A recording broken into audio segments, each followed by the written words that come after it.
Okay. Natumaini tuko sawa. And I want to see everybody at his or her position. We planned yesterday. Kwa hivyo kama kuna mahali ulikuwa ukue, take your position.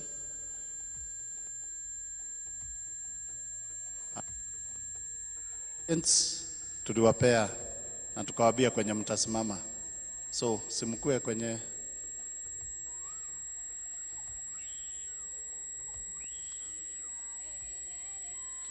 exactly.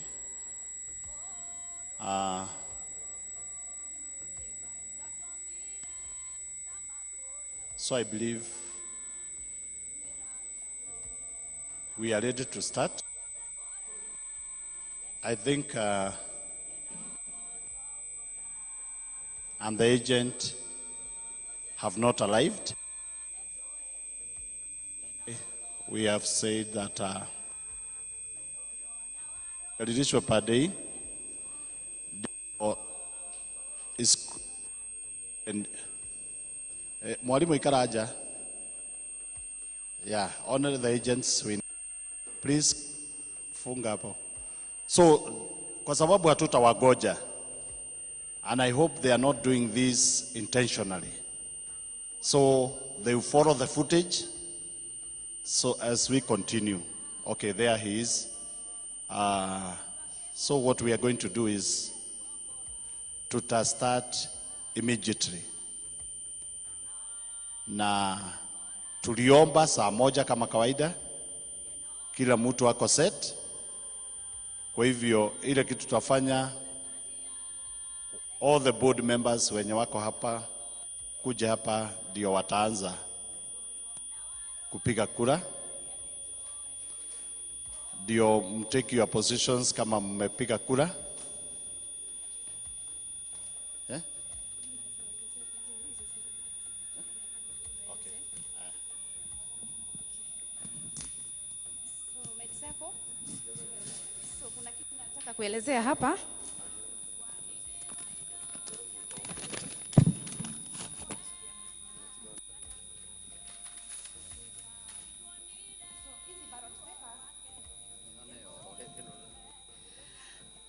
So hizi ballot papers ziko from number 1 to 102, but from number 1 to number 66 to number 65. Machine yetu ilikuwa ina print zikiwa double. So what we did, machine ilikwama from number 1 imeandikwa to 65, but hii nyingine from 66 tumeandika na fault pen. Tuka cancel ya chini, tukaandika na fault pen, but the same thing. So usipatiwe yenye imeandikwa na machine nyingine tumeandika na mkono useme sio same. They are all the same. Okay? Sawa.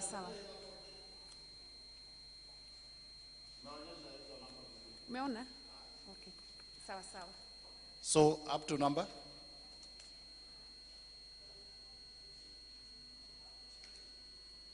From number 1 to 64, iko typed na machine. From number 065 tumeandika na faulty pen. That is serial number, but they are all the same. From 065 to 102, tumeandika na faulty pen, but they are all the same. Sawa. Mmeshika hiyo agents? I think we can bring Mr. Batia in because the agent is not yet has not yet arrived. Mr. Batia, please.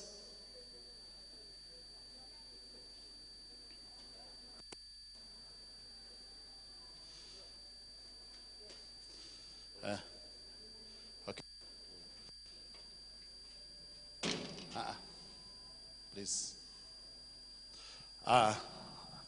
So Mr. Batia, the other aspirants wako nje, na kwa sababu your agent hajafika na lazima tuanze, ndio tumekuita so that you know about the arrangements and for an evidence ya kwamba kila kitu inaenda vizuri. So because your agent is not in, that's why we have called you in. So we have said that, we have said that elections inaanza. Kama kawaida vile tulisema jana. But now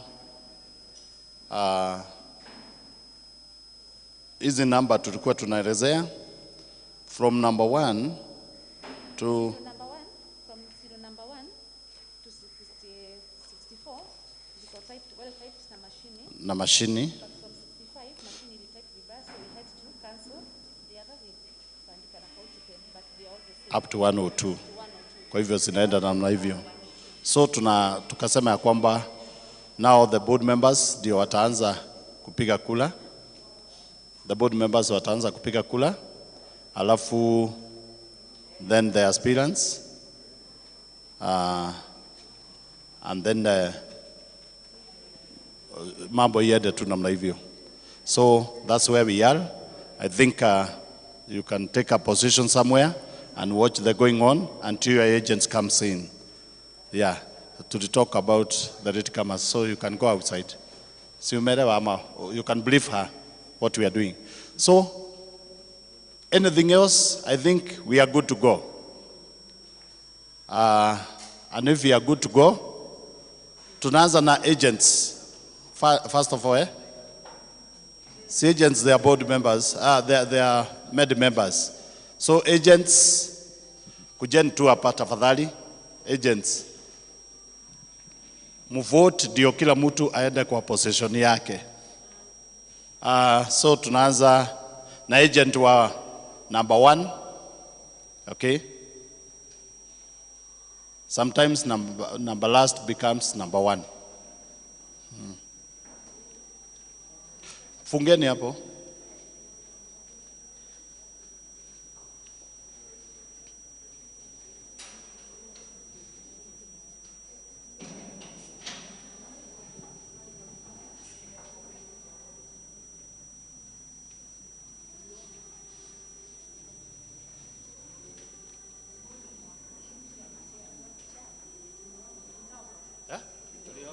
Tuliomba saa moja on the dot. When you are away, we prayed.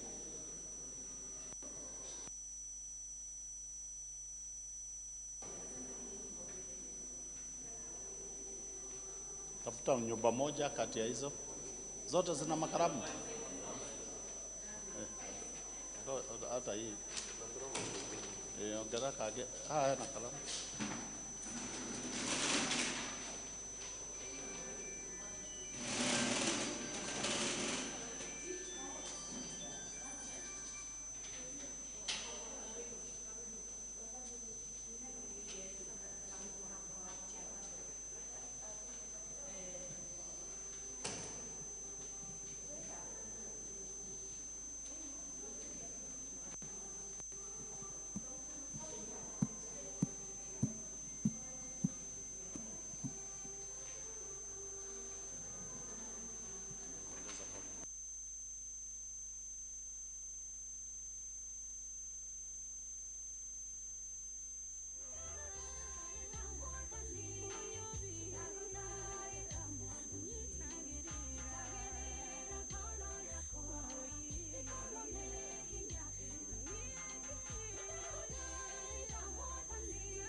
gĩkeno ciũire kuo Jesũ nĩakumagio hĩndĩ ciothe Wĩthĩ njega mũno kũraya ma Kũndũ andũ arĩa atheru mathiaga Ngona gĩkeno ciũire kuo Jesũ nĩakumagio hĩndĩ ciothe Magakũnjũrĩrwo hema njerũ Yakwa igũrũ rĩao nĩ Jehova You're not sure? Pull it up again. Pull it up again.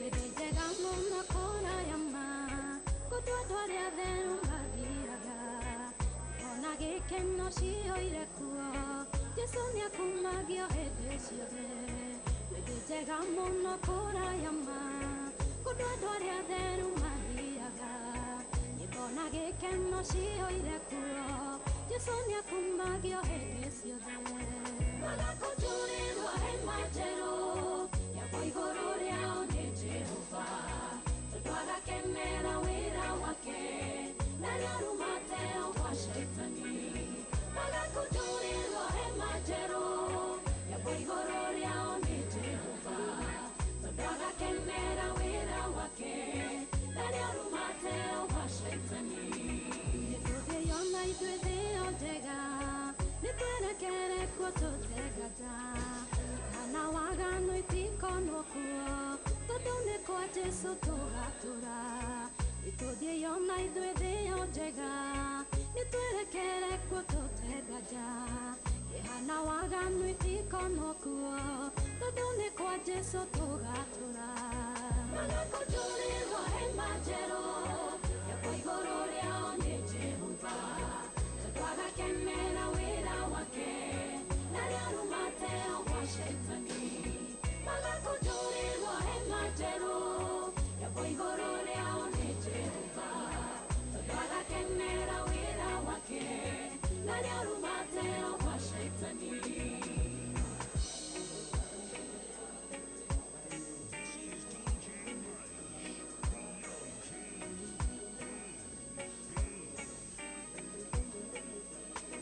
Ngai waheire mwana wake Nguoya gĩathĩ-inĩ ya ũhonokio Yerutĩire agĩthambia Jakubu Akiuga ndũrĩrĩ itonye mũciĩ Ngai waheire mwana wake Nguoya gĩathĩ-inĩ ya ũhonokio Yerutĩire agĩthambia Jakubu Akiuga ndũrĩrĩ itonye mũciĩ Magakũnjũrĩrwo hema njerũ Igũrũ rĩao nĩ Jehova Tondũ agakenera wĩra wake Na nĩarumate kwa Shaitani Magakũnjũrĩrwo hema njerũ Igũrũ rĩao nĩ Jehova Tondũ agakenera wĩra wake Na nĩarumate kwa Shaitani Rũrĩrĩ nĩ igwĩtwo kĩrĩma-inĩ Kĩigĩrĩirwo ihiga rĩna muoyo Roho Mũtheru nĩwe kĩrĩma Kĩnene gũkĩra irĩma ciothe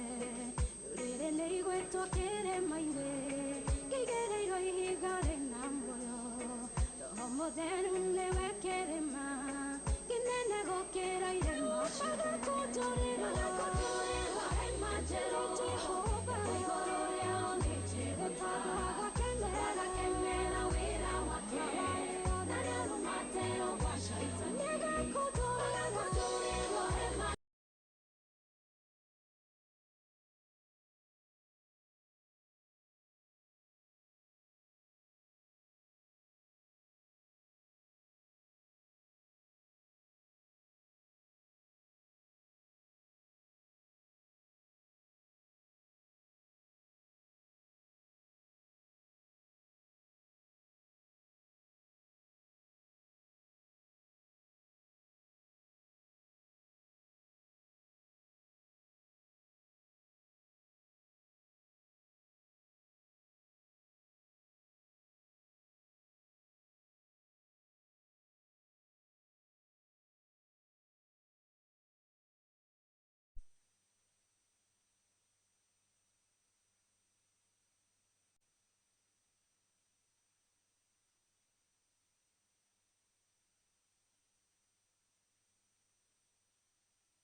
ushirika na wewe. Ewe Roho, mimi nataka ushirika na wewe. Roho, mimi nataka ushirika na wewe. Ewe Roho, mimi nataka ushirika na wewe. Roho, nimekubali habari hizi ya kuwa wewe ni Mungu. Roho, nataka ushirika nawe. Ulikuwepo tokea mwanzo, ulishiriki kuniumba. Roho, nataka ushirika nawe. Nakuhitaji maishani, unihifadhi moyo wangu. Roho, nataka ushirika nawe. Mimi nataka ushirika na wewe. Ewe Roho, ninataka ushirika na wewe. Mimi nataka ushirika na wewe. Ewe Roho, ninataka ushirika na wewe. Nataka ushirika na wewe. Ewe Roho, mtetezi wangu Yesu anaishi leo. Mtetezi wangu, mtetezi wangu Yesu anaishi leo. Mtetezi wangu yuai, DJ Agoro on the mix. mtetezi wangu anaishi leo. Mtetezi wangu yuai, DJ Agoro on the mix. mtetezi wangu Yesu anaishi leo. Mtetezi wangu yuai.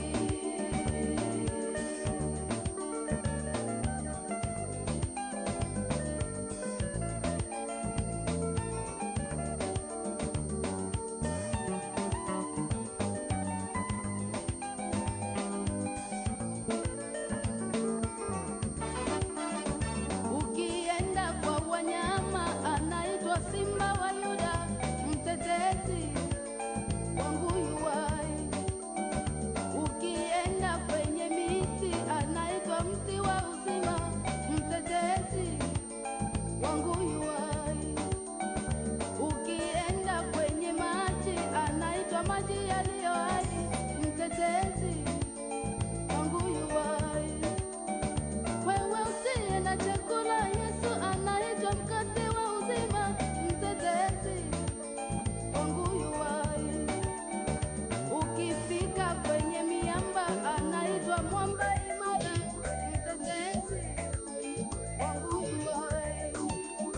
Hata kwa watawala Yesu anaitwa mfalme wa wafalme. Mtetezi wangu yuai.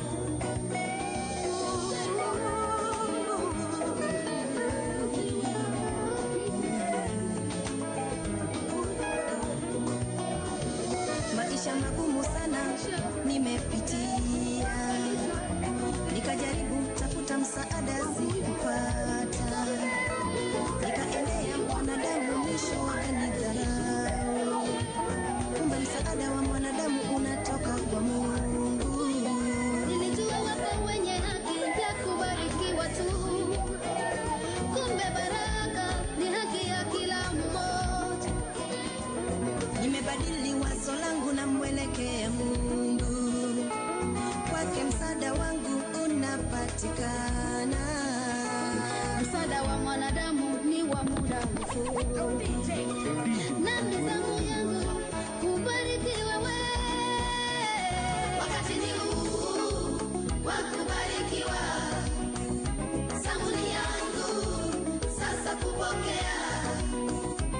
Nimechoshwa na shida za dunia, napokea kwako Baba, napokea kwako, napokea kwako Baba, napokea kwako, napokea kwako Yesu, napokea kwako, napokea kwako Baba, napokea kwako.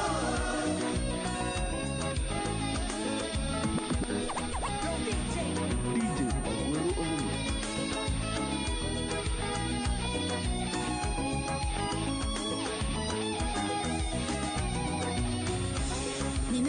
kwenda zaidi na zaidi.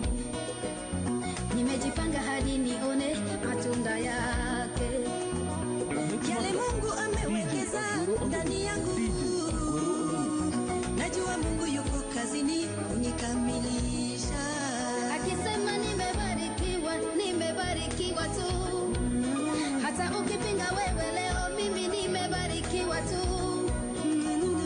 Mlima gani kuu sana usioumoa? Jaribu gani gumu sana usiloliweza? Chozi gani zito kwako usilolifuta? Ombi gani kubwa sana usilolijibu? Wakati ni huu wa kubarikiwa. Zamuni yangu sasa kupokea. Nimechoshwa na shida za dunia. Napokea kwako baraka yangu, napokea kwako. Napokea kwako afya yangu, napokea kwako. Napokea kwako utajiri wangu, napokea kwako. Napokea kwako elimu yangu, napokea kwako. Wakati ni huu wa kubarikiwa. Zamuni yangu sasa kupokea. Nahitaji macho ya roho. Nimechoshwa na mwili na shida za dunia. Napokea kwako. Napokea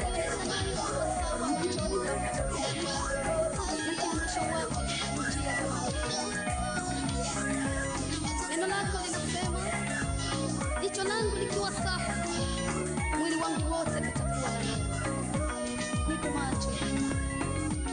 Nipe macho nione, macho nipe macho nione, sawa sawa. Agwero on the mix. Nipe macho nione, macho nipe macho nione, sawa sawa. Nipe macho nione, macho nipe macho nione, sawa sawa. Yesu nipe macho ya roho, macho Oya, huyu ni DJ Agwero ndani ya Kenya.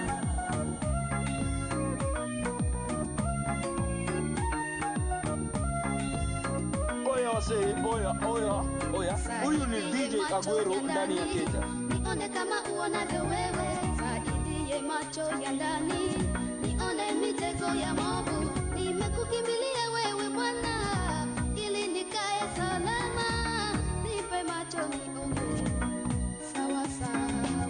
Mara nyingi watu hutazama nje, lakini wewe waona ndani. Kwa nje mtu onekana mwema, kumbe ndani ni hatari. Mwaka huu Bwana nataka nione, ili nikae salama. Nipe macho nione, sawa sawa. Yesu nipe macho nione, macho nipe macho nipe macho kama Batimayo, nipe macho nione, sawa sawa. Yesu nipe macho kama Gehazi, nipe macho nione, sawa sawa. Nipe macho nione, macho nione, sawa sawa. Nipe macho nione kama alivyoona Stefano katika mazingira magumu, akamwona Yesu amesimama mkono wa kuume wa Mungu Baba. Nipe macho nione mitaji, nipe macho nione na maono yasimidiwe. Mungu wetu uinuliwe, Mungu wetu uinuliwe. Mungu wetu uinuliwe, Mungu wetu uinuliwe.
anayetengeneza amani ya wokovu wangu, anayetoa ni Mwokozi wangu, gharama ya maisha yangu, anayetoa ni Muumba. Nikisema nimeokoka, mbona hamunielewi? Nikisema nimependa mie, mbona mwanishangaa? Amani ya wokovu wangu, anayetoa ni Mwokozi wangu, gharama ya maisha yangu, anayetoa ni Muumba. Nikisema nimeokoka, mbona hamunielewi? Nikisema nimependa mie, mbona mwanishangaa? Maisha ni hazina iliyo mikononi mwa Mungu, hakuna ajuaye salio na siku zake. Ukiona ni mzima leo, hujui kesho itakuwaje. Ndiyo maana nimeona nikukumbushe habari za Yesu. Yeye akikupenda wala hatoi kasoro. Ukimpokea leo, anabadili historia yako. Atakuchukua hivyo ulivyo, akufanye kiumbe kipya. Hata kama unalia leo, jua kesho utacheka. Huyu mwanaume Yesu ni wa ajabu, wala hana mfano wake. Upendo wake ulivyo mkuu kwetu, akaona heri ajitoe. Aliacha enzi na utukufu mbinguni.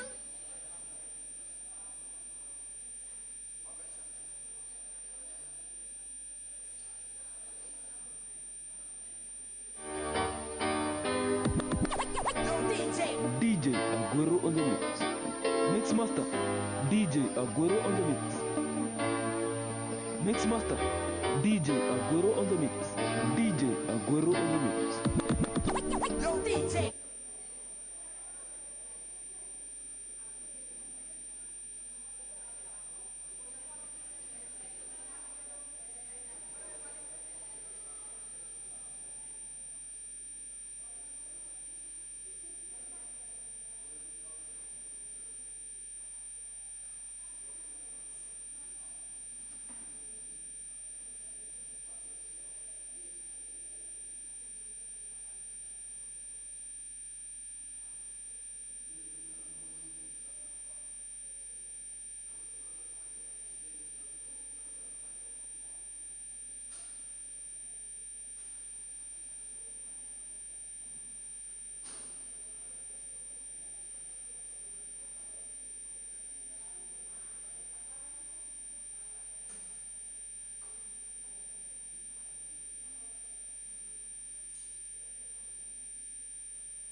Aguero on the mix. DJ Aguero on the mix. DJ Aguero.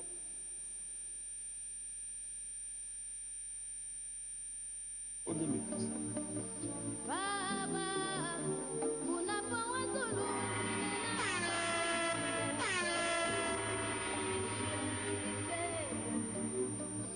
Yesu, unapowazulu wengine naomba unikumbuke, unikumbuke.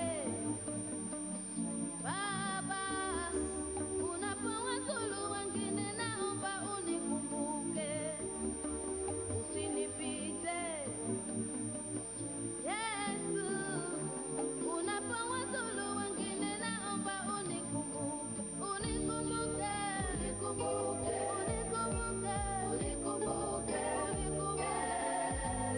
Naomba unikumbuke, Baba, unikumbuke, unikumbuke, unikumbuke, unikumbuke, unikumbuke. Naomba unikumbuke, maisha yangu unikumbuke, kazi yangu unikumbuke, unikumbuke. Naomba unikumbuke, kuketi kwangu unikumbuke, na kutoka kwangu unikumbuke, unikumbuke. Naomba unikumbuke, usinipite, usinipite,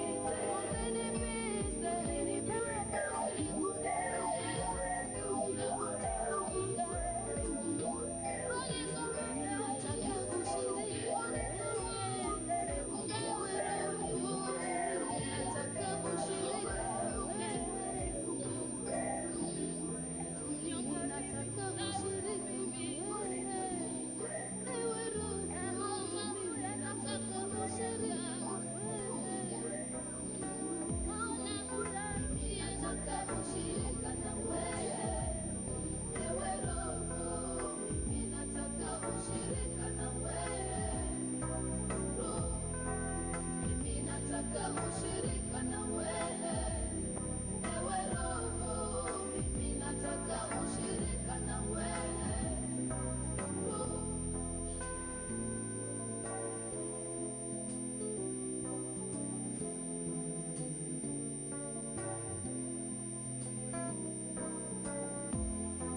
Mimi nataka ushirika na wewe, ewe Roho, mimi nataka ushirika na wewe, Roho. Mimi nataka ushirika na wewe, ewe Roho, mimi nataka ushirika na wewe, Roho. Nimekubali habari hizi ya kuwa wewe ni Mungu, Roho. Nataka ushirika nawe, ulikuwepo tokea mwanzo, ulishiriki kuniumba, Roho. Nataka ushirika nawe, na kuhitaji maishani, unihifadhi moyo wangu, Roho. Roho, nataka ushirika nawe, mimi nataka ushirika na wewe, ewe Roho, mimi nataka ushirika na wewe, mimi nataka ushirika na wewe, ewe Roho, mimi nataka ushirika na wewe, nataka ushirika na wewe, ewe Roho. Mtetezi wangu Yesu anaishi leo, mtetezi wangu, mtetezi wangu Yesu anaishi DJ leo, Aguero on the mix. mtetezi wangu yuwai, DJ Aguero on the mix. mtetezi wangu Yesu anaishi leo, mtetezi wangu yuwai. DJ Aguero on the mix. Mtetezi wangu Yesu anaishi leo, mtetezi wangu yuwai.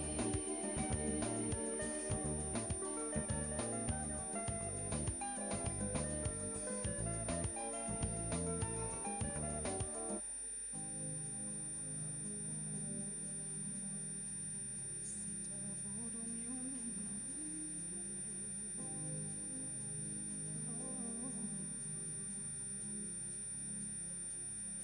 Sitaabudu miungu mingine iliyo na mifano yeyote. Sitapiga magoti yangu nisujudu. Nitakusanya sadaka zangu ziwe manukato kwa Yesu, astahili sifa. Sitaabudu miungu mingine iliyo na mifano yeyote. Sitapiga magoti yangu nisujudu. Nitakusanya sadaka zangu ziwe manukato kwa Yesu, astahili sifa. Naleta sadaka za sifa kwako Bwana. Heshima na mamlaka zipokee.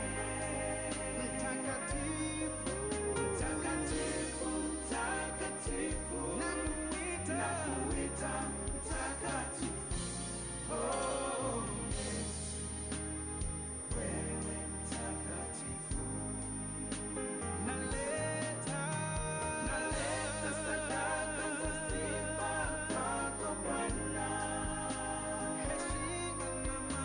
Heshima na mamlaka zipokee. Mtakatifu, mtakatifu, mtakatifu, nakuita mtakatifu. Wewe mtakatifu. Pokea sifa na utukufu na heshima ni zako Bwana Yesu. Pokea sifa na utukufu na heshima Bwana. Pokea sifa na utukufu na heshima ni zako Bwana. Pokea sifa na utukufu na heshima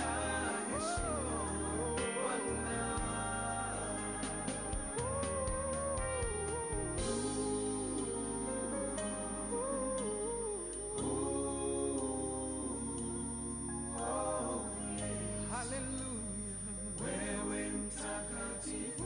Tuungana na maserafi tukisema wewe.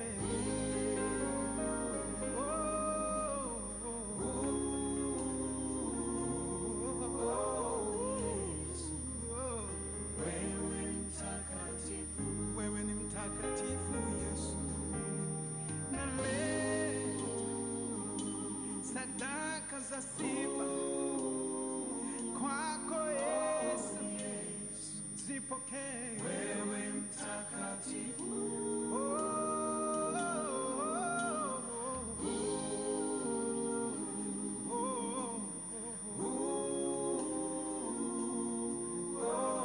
Yes, wewe mtakatifu. Naleta sadaka za sifa kwako Bwana. Heshima na mamlaka zipokee. Mtakatifu, mtakatifu, nakuita mtakatifu. Oh Yesu, wewe mtakatifu.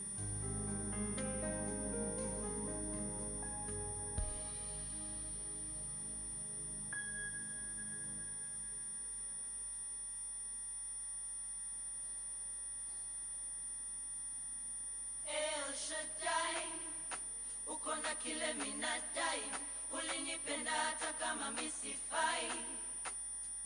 El Shaddai, El Shaddai, El Shaddai, uko na kile minadai, ulinipenda hata kama misifai. El Shaddai, El Shaddai, El Shaddai. He's an awesome God, amenipa such an awesome song, and I'm never lonely, amenipa such an awesome love. He is an awesome God, and I wanna tell it to the world, ili wajue ni wewe, kama si wewe basi nani? Nasikia landlord ako kwa njia anataka kodi, ni wewe utaprovide, na nina ngori moyoni zinanijaza wori, ila nitakuwa fine. El Shaddai, uko na kile minadai, ulinipenda hata kama misifai. El Shaddai, El Shaddai, El Shaddai, uko na kile minadai, ulinipenda hata kama misifai. Check, check. El Shaddai, El Shaddai, El Shaddai. Hello.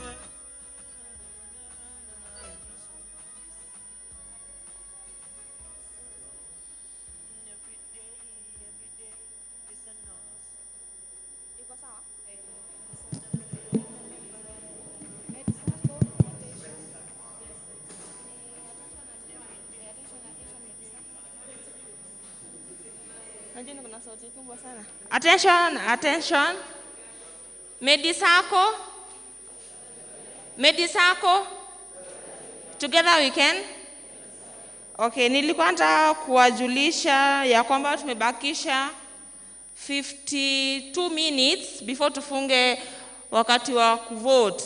So kindly, kama unataka other members wakuje, unaweza waharakisha so that we can save on time. Ikifika 10 a.m. tunafunga uchaguzi.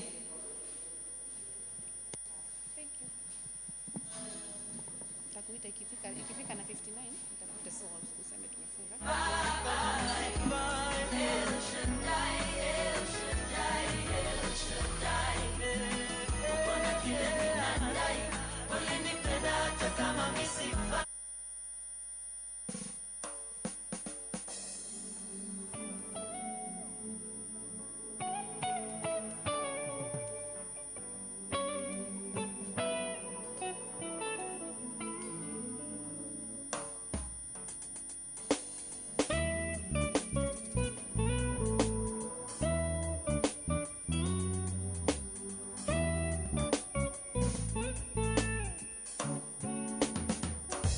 Nani kama wewe, nakuinua Mungu wangu leo.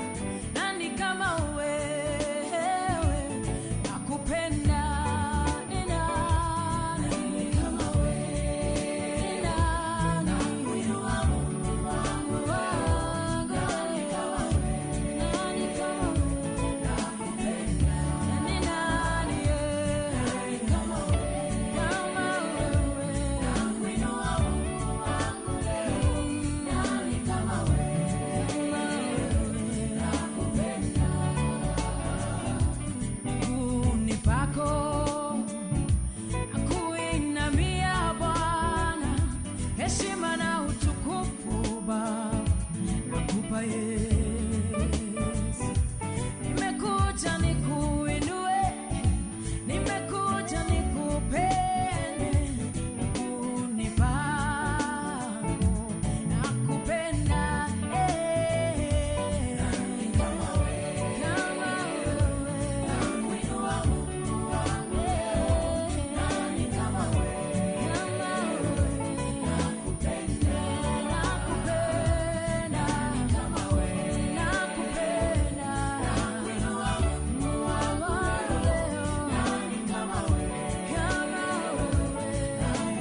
enzi na utukufu kama wewe. Shalom Baba, umungu wa wajane Baba, weza yote kwa mayatima, nani wengine kama wewe, nakupenda, sina mwingine kando yako, ninakushukuru Baba, nakuinamia wewe, unastahili. Nani kama wewe, nakuinua Mungu wangu leo. Nani kama wewe, nakupenda. Nani kama wewe, duniani mbinguni na hata chini. Nani kama wewe, nakupenda. Nani kama wewe, nakuinua Mungu wangu leo. Nani kama wewe, nakupenda. Nani kama wewe Bwana? Hakuna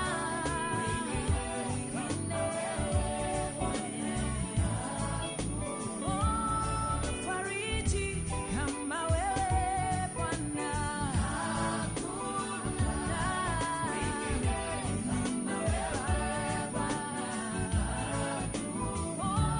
Duniani, mbinguni na chini Baba.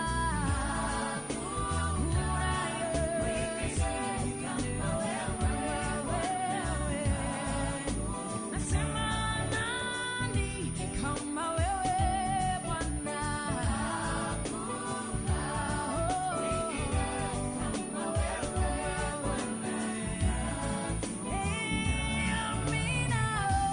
Amina, amina milele.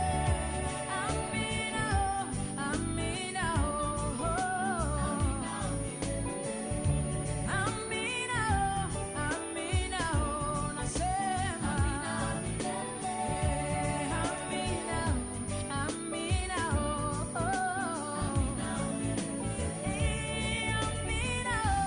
amina,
DJ Aguero on the mix.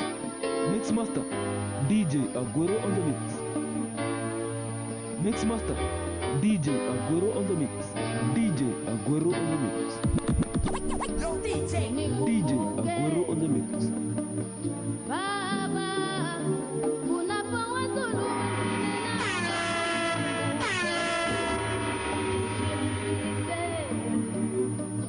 Yesu, unapowazulu wengine naomba unikumbuke, unikumbuke. Baba, unapowazulu wengine naomba unikumbuke, usinipite. Yesu, unapowazulu wengine naomba unikumbuke, unikumbuke, unikumbuke.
ushirika na wewe.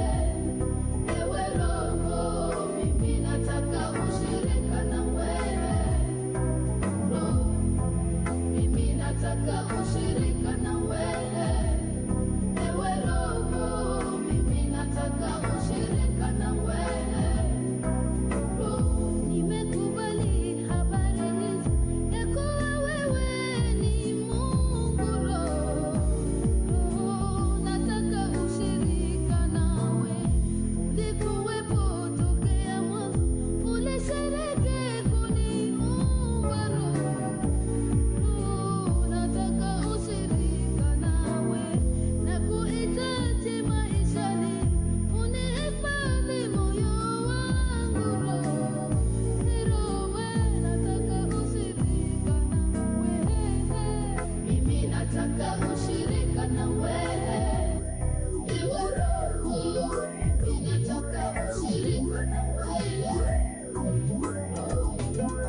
Mimi nataka ushirika na wewe. Ewe Roho, mimi nataka ushirika na wewe. Nataka ushirika na wewe. Ewe Roho, mtetezi wangu Yesu anaishi leo. Mtetezi wangu, mtetezi wangu Yesu anaishi DJ leo. Agoro on the mix. Mtetezi wangu yuwai. DJ Agoro on the Mtetezi mix. wangu Yesu anaishi leo. Mtetezi wangu yuwai. DJ Agoro on the mix. Mtetezi wangu Yesu anaishi leo. Mtetezi wangu yuwai.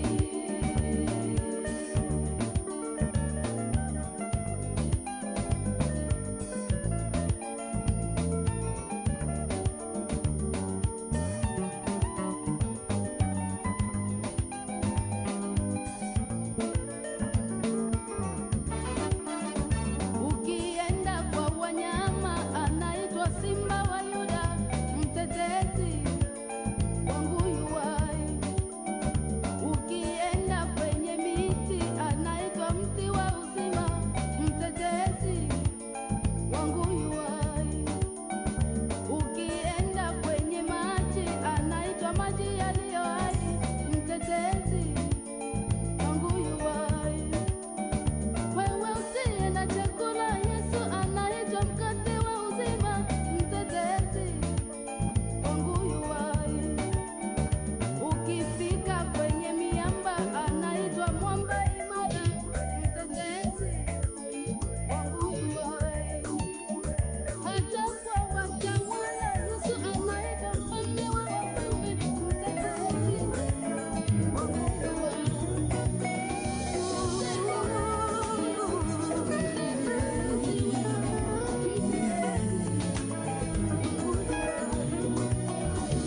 Maisha magumu sana nimepitia, nikajaribu tafuta msaada sikupata, nikaendea mwanadamu mwisho wakanidharau. Kumbe msaada wa mwanadamu unatoka kwa Mungu. Nilijua wapo wenye haki ya kubarikiwa tu. Kumbe baraka ni haki ya kila mmoja. Nimebadili wazo langu na mwelekea Mungu, kwake msaada wangu unapatikana. Msaada wa mwanadamu ni wa muda mfupi. Na nizamu yangu kubarikiwa wewe. Wakati ni huu wa kubarikiwa. Zamuni yangu sasa kupokea. Nimechoshwa na shida za dunia. Napokea kwako Baba, napokea kwako. Napokea kwako Baba, napokea kwako. Napokea kwako Yesu, napokea kwako. Napokea kwako Baba, napokea kwako. DJ Agoro on the mix.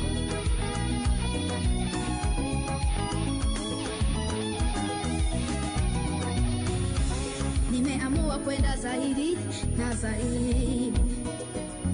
Nimejipanga hadi nione matunda yake. Yale Mungu amewekeza ndani yangu, najua Mungu yuko kazini kunikamilisha. Akisema nimebarikiwa, nimebarikiwa tu. Hata ukipinga wewe leo, mimi nimebarikiwa tu. Mlima gani kuu sana usiyoung'oa? Jaribu gani gumu sana usiloliweza? Chozi gani zito kwako usilolifuta? Ombi gani kubwa sana usilolijibu? Wakati ni huu wa kubarikiwa. Zamuni yangu sasa kupokea. Nimechoshwa na shida za dunia. Napokea kwako baraka yangu, napokea kwako. Napokea kwako afya yangu, napokea kwako. Napokea kwako utajiri wangu, napokea kwako.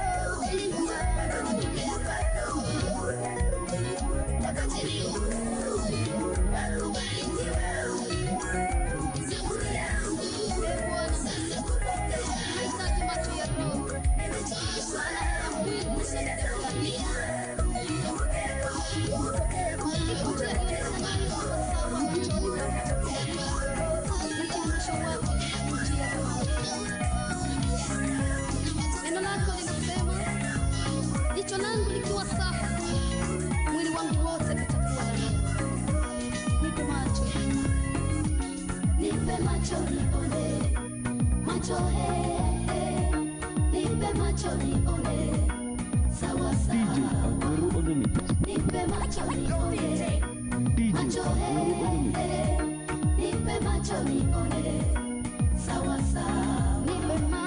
Nipe macho nione, macho nipe macho nione, sawa sawa. Yesu nipe macho ya roho, macho Oya, huyu ni DJ Agwero ndani ya Kenya.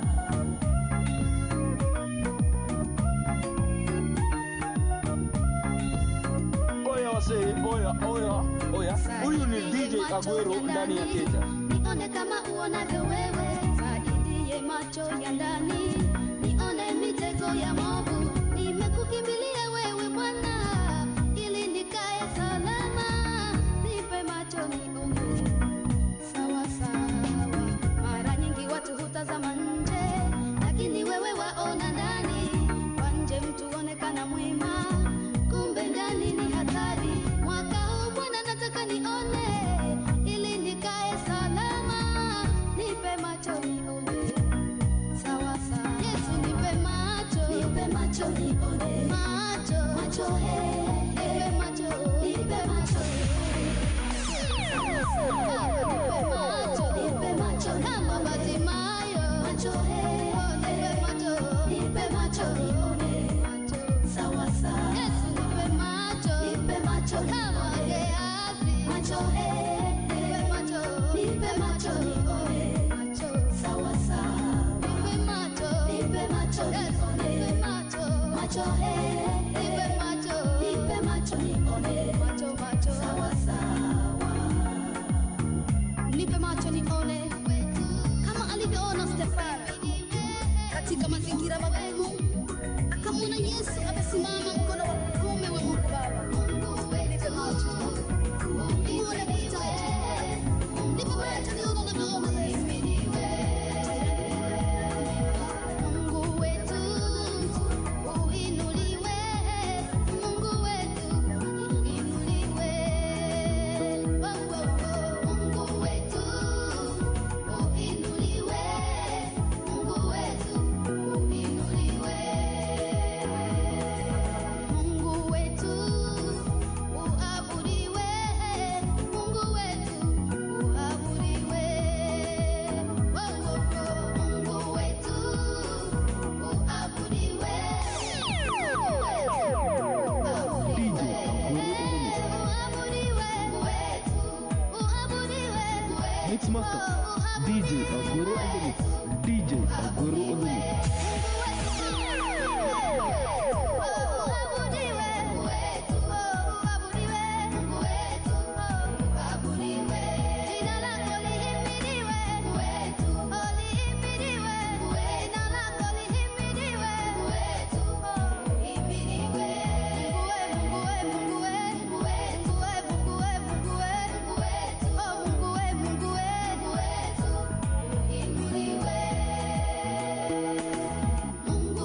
Sitaabudu miungu mingine iliyo na mifano yeyote.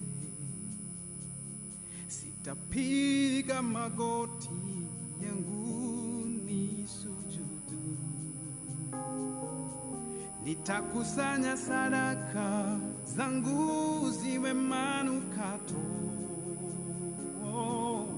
kwa Yesu, astahili sifa. Sitaabudu miungu mingine iliyo na mifano yeyote. Sitapiga magoti.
Ningependa kuwajulisha ya kwamba kwa wenye watajisikia kuenda haja, kuna msalani mara mbili.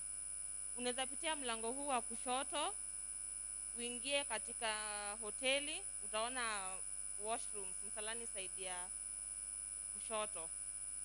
Kama utakuwa comfortable na hiyo side, kuna zenye ziko hapa nyuma ya kanisa. So ndio msichanganyikiwe. Sawa sawa? Haya, asante.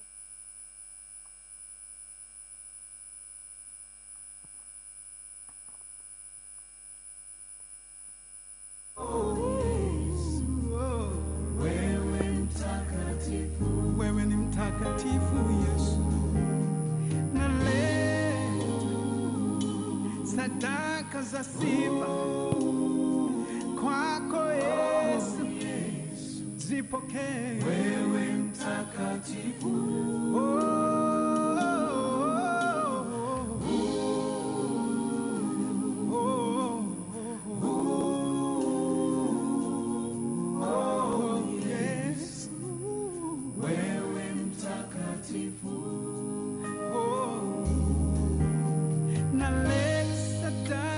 sifa kwako Bwana, heshima na mamlaka zipokee. Mtakatifu, mtakatifu, na kuita mtakatifu. Oh, Yesu, wewe mtakatifu.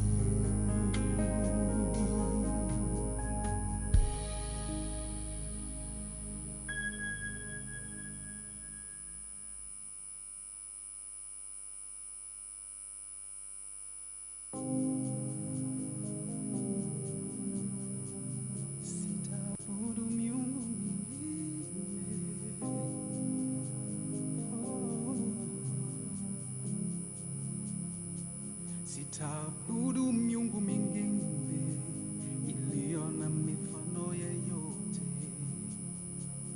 Sitapiga magoti yangu nisujudu. Nitakusanya sadaka zangu ziwe manukato kwa Yesu,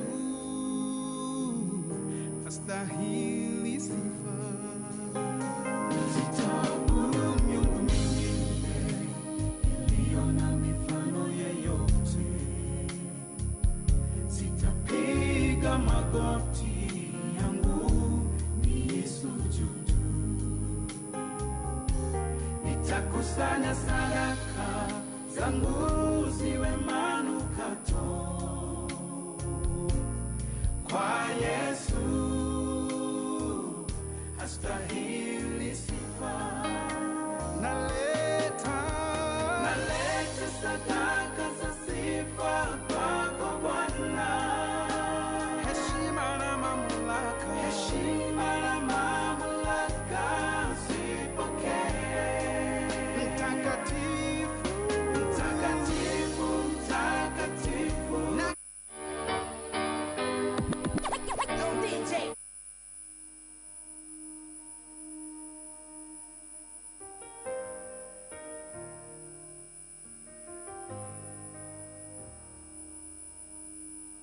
I'll never be more loved than I am right now. Wasn't holding you up, so there's nothing I can do to let you down.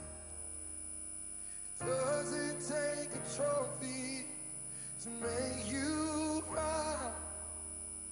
I'll never be more loved than I am right now. Oh. Going through a storm, but I won't go down.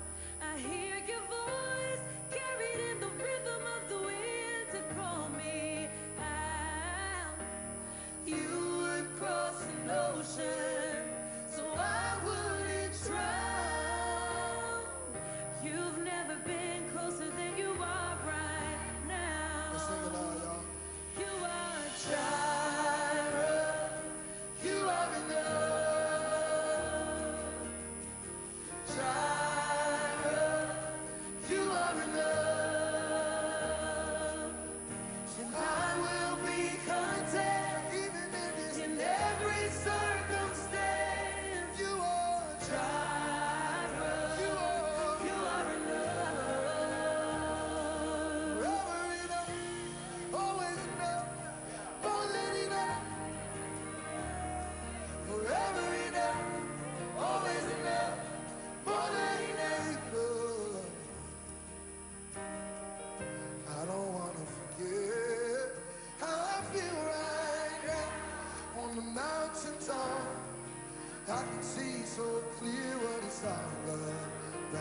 more than you ask, think or imagine, oh yeah, according to His power, working in us.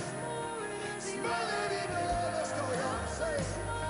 It's more than you ask, think or imagine. So let's hold it. According to His power, it's working in us. How much more does He love you? How much more? Say, more than you ask, think or imagine. So according, not according to your goodness, but working in us. How much more does He? One more time. More than you ask, more than you ask, think or imagine. All according to His power, working in us. How much more? More than enough. More than enough. All according. More than enough. More than enough. More than you know. More than enough.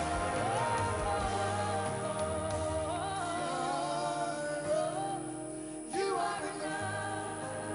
Oh yes, you are. Yeah, you are. You are enough. You've always been enough.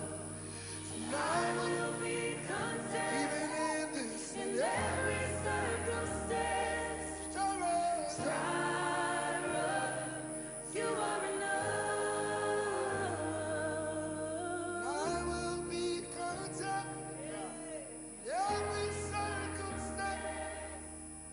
Jireh, you are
Medy Sacco,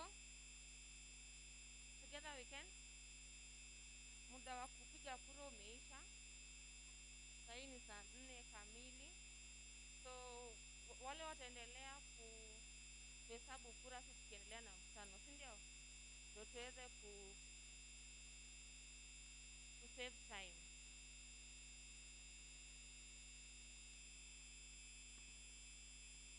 Kwa majina naitwa Frida Nandwa na mimi ndio mkurugenzi mkuu wa Medy Sacco. At the same time mimi ndio nitakuwa MC wa leo.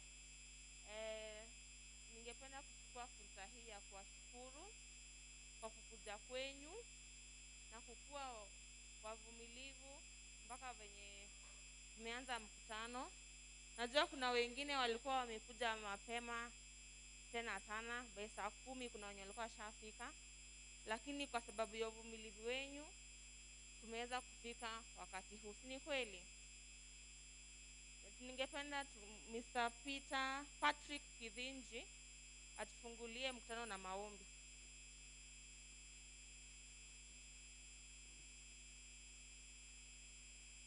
Nawasalimu. Habari zenu? Wacha tuombe. Baba Mungu mwenye enzi, Baba uliyetukuka juu ya viumbe vyote, tunakuheshimu, tunakupatia utukufu wote kwa sababu ya neema na fadhili zako ambazo zimekuwa pamoja na sako hii ya Medy tangu kuanzishwa kwake mpaka mahali imefika Bwana. Kwa mapenzi yako Bwana imeweza kupita katika mawimbi mengi na umeprovide neema iliyohitajika kila wakati. Mungu wa rehema, tunatazamia kwamba hata siku zilizo mbele zetu Bwana wa mbinguni utazidi kutupatia hekima na maarifa ya kusimamisha na kuendelea mbele. Sio kikundi peke yake, bali ninaomba kwa kila mwanachama aliye hapa na aliye mbali utampatia uwezo wa kifedha na afya na hata mawazo yake. Kwa Bwana atazidi kustawi na kunawiri katika kila jambo analofanya. Ukabariki biashara zetu, ukabariki tulikoajiriwa kazi, ukazibariki afya zetu na familia zetu Bwana, ili tuweze kuendelea kuvuta kwa pamoja na tukaona baraka na neema yako. Asante asubuhi ya leo kwa sababu ya zoezi la leo, kuanzia tulipoingia kupiga kura na hata wakati wa kuhesabu na kuendelea na mambo yote yatakayofanyika siku hii. Ninakuomba Bwana neema yako izidi kuwa pamoja nasi, utubariki kwa pamoja Bwana, utuelekeze kwa neema yako mpaka tutakapomalizia. Tunakushukuru kwa wale walisafiri kutoka mbali na hata wakaribu, na ukawajalia safari na wakafika salama. Na hata tutakapomaliza Bwana, tunaomba neema hiyo itazidi kuwa pamoja nasi mpaka kila mmoja wetu atakaporejea katika kikao na makao yake. Jina lako Bwana litukuzwe, kwa jina la Yesu Kristo aliye Bwana na Mwokozi wetu. Okay, asante. Asante sana. Ningependa kwa fursa hii kusema machache before tuendelee. Tunajua siku ya AGM ni siku ya muhimu sana sana kwa wanachama, si ni kweli? Tumekuja kujua matarajio yetu, azimio zetu kama wana Medy, nini tunatarajia katika mwaka huu. Unakumbuka mwaka jana tulikuwa na msukosuko, corona ilikuja, lakini si tulisimama Medy tukaendelea kama wanachama, tukalipa mikopo vizuri. Kama si kwenyu na kujitolea kwenyu, sidhani kama sasa tungekuwa na Medy, si ni kweli? Na ningependa kuwashukuru sana kwa kusimama na sisi na kutushikilia mkono wakati wenye tuliwahitaji sana sana sana. Bila kupoteza muda, ningependa alika Honorary Secretary akuja tusomee minutes za 2019.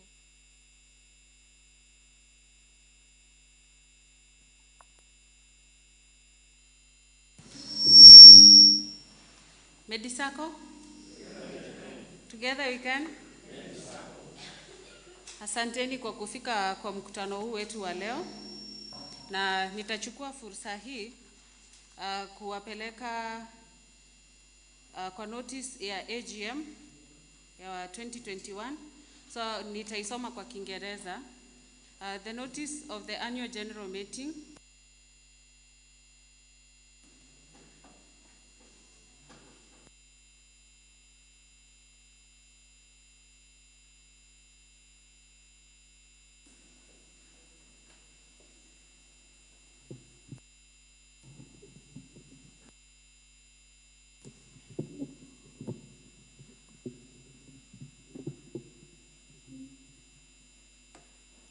The notice of the AGM, date 10th May 2021, to all members, with a reference number of AGM 001 10 5th 2021. The notice is hereby given that the annual general meeting will be held on Friday, the 28th of May 2021 at Dr. Arthur PCEA Church Hall at exactly 9 a.m. All our chairpersons of each group are requested to attend. The meeting will be both physical and virtual attendance, so as to incorporate all other members who will not be present. Agendas of the meeting being arrival and voting, reading and confirming of previous minutes, to receive and adopt the supervisory committee report, to visit the revised operating budget for the year 2020 and proposed operating and capital budgets for the year 2021 and 2022. To receive and adopt the chairperson's report, presentation and adoption of audited financial reports, approval of maximum borrowing powers, appointment of auditors of the year, and vote of thanks. Nitasoma pia minutes. So the annual general meeting held at Nakuru Boys High School on 17th April 2019 in Nakuru. Members present were Medy members, 728 of them. Preliminaries, the meeting was called to order by the Master of Ceremony, Mr. Paul Asika. Agendas, reading and confirming of previous minutes, supervisory committee report, treasurer's report, auditor's report, chairperson's report, guest speeches, members' resolutions, and elections. Minute 1, reading and confirming of previous minutes. The 2018 minutes were read and confirmed by Edna Mogotu and seconded by Josephat Murray. Minute 2, supervisory committee report. The supervisory committee report was read by the committee chairperson, Mr. Festus Kahara. The report was adopted by Vincent Sifuna and seconded by Karaoke Kamau. Minute 3, treasurer's report. The treasurer, Anne Wanjiko Maina, took members through the proposed budget of the year 2020. The budget was proposed by Esther Njoki and seconded by Tabitha Muthoni. Minute 4 of the AGM that happened in May 2019, the auditor's report. The auditor of Bocha and Associates read the society's financial reports of the year 2018-2019, and the report was proposed by Miriam Mwangi and seconded by Pauline Mbuthia. A question about donations was raised, and the auditor elaborated that part of it was used to pay the interns, and 20,000 Kenya shillings was given to Inoro Media Group as donations. Minute 5 of the AGM 04-2019, the chairman's report. The chairman, Medy, Mr. Julius Ngure, read his report, which comprised of achievements of the year 2018-2019, the challenges experienced, and anticipations to be achieved in the year 2019-2020. The chairman invited guests to give their remarks to members, and they were as follows. We had Britam Insurance Company, which offers the society inpatient medical cover. CIC Insurance Company, which offers corporate insurance covers, money market fund, and loans to corporate and members. Sidian Bank, the representative from the bank assured Medy of continuity in financial support. Cooperative Bank, the bank mentioned that Cooperative Bank is the home for all SACCOs and Medy Sacco should try their loans facility. Equity Bank, they committed to offer a different service from what others offer. They assured Medy Sacco of distinct services. Advocate, being among the society's legal advisors, the firm assured the society of being strict to guidance in law as far as law and legislature is concerned. And there being no other invited guests, the chairman handed over the meeting to the sub-county cooperatives officer, Mr. Moshemi. Minute 6, members' resolutions. The sub-county cooperatives officer guided members through the resolutions making as expected by the Cooperatives Act. Number 1 being the auditor's appointment. There was only one applicant that was received for auditor's work, and that was Obocha and Associates, and hence they were appointed. This was confirmed by Vincent Sifuna and seconded by Edna Mogotu. Appointment of bankers. Sidian Bank and Cooperative Banks were appointed, and it was confirmed by Elizabeth Mwangi, seconded by Samuel Gidenji. Maximum borrowing powers. A total of 50 million Kenya shillings was passed, confirmed by Mary Njogu, seconded by Martha Mbogwa.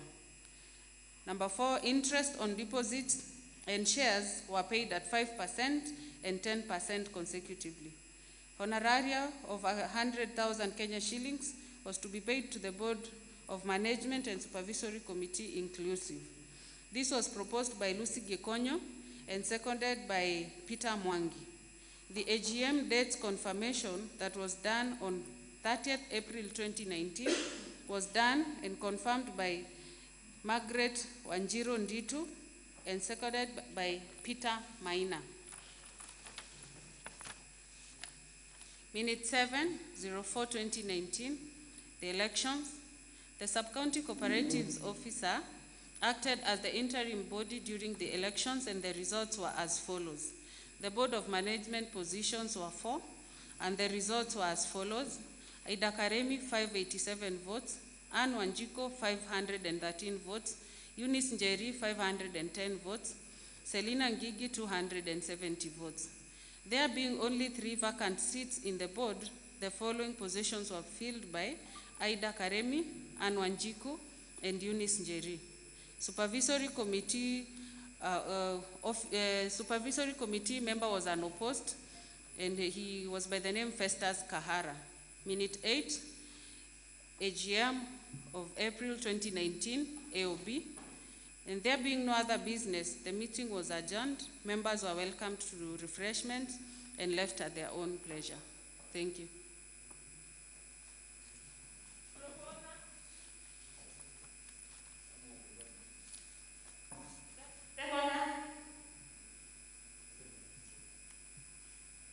Sorry, his name? Washori?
Okay, tunaendelea vizuri. Wanachama hoye.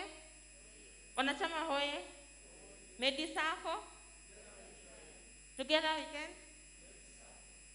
Ningependa kuchukua fursa hii kualika the supervisory committee, the chairperson, Mr. Festus Kahara, akupe ripoti yake.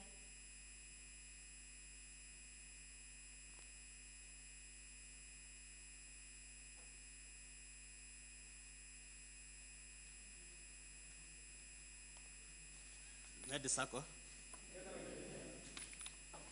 Tasoma report ya supervisory.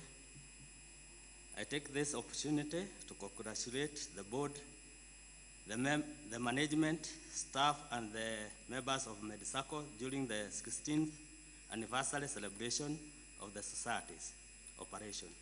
I am happy to note that today, as the Sacco turns 16, it has indeed lived up to its promise of providing good services to members of the business community.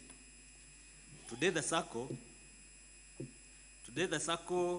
stood tall among other peer societies with a membership of more than 3,000 members, deposit of over Kenya shilling 50 million, and loan above 76 million as at December 31st, 2020.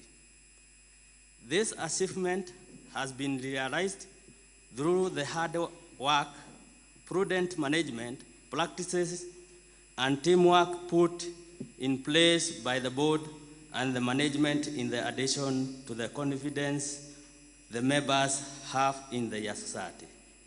Sacco operates in a highly competitive financial sector dominated by banks and other financial players. In this regards, and in order for the sector to remain competitive and to sustain their market shares, there is a need for the board and the management to develop market strategies informed by thorough knowledge of the target market, functional, modern, and secure physical facilities that portray a safe institution for the members' savings. We thank the Ministry of Cooperative for their continuity to nurture and creating an enduring policy and good environment for growth and sustainability of the cooperative movement in Kenya. Loan approval and disbursement.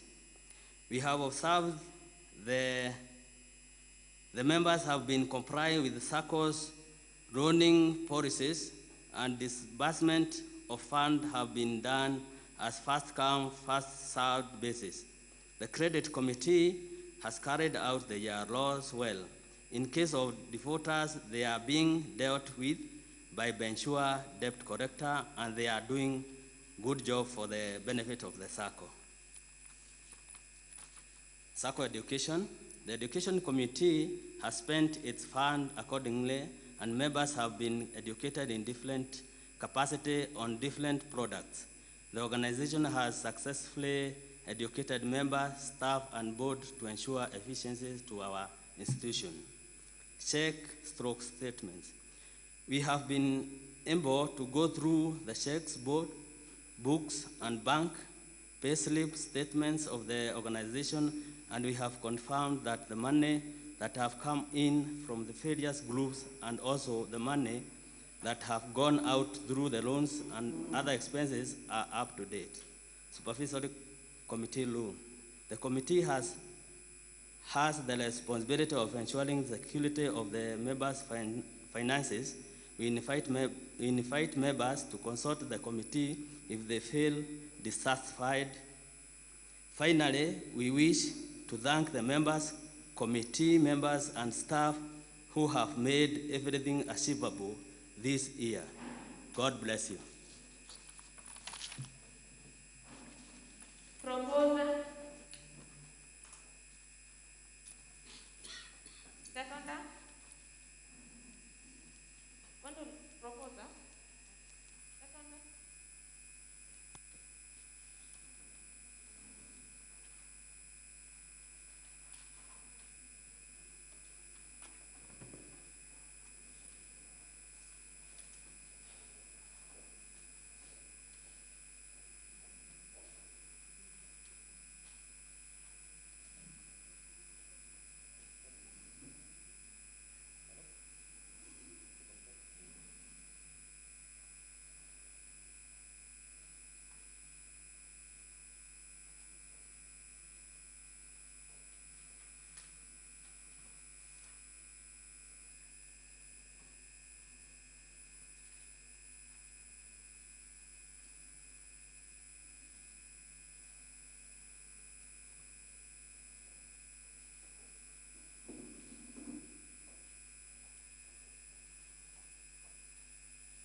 inaendelea vizuri. Kwa wakati huu ningependa kualika Madam Treasurer akuja atusomee report na budget, proposed budget.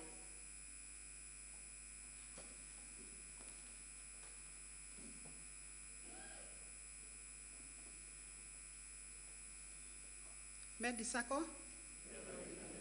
Okay, kwa majina naitwa Rose Wambui Wainaina,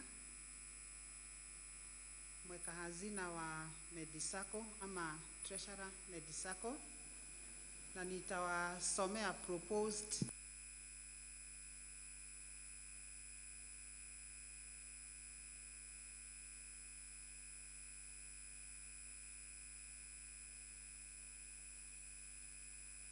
income 2021 15,800,000, 2022 19,750,000. Hiyo tutapata kwa interest on loans. Pia tuko na income ingine, interest on members deposit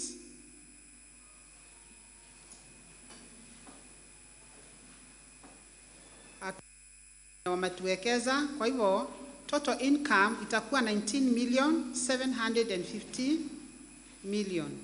We have other incomes from Brewform. 2021 was 3 million.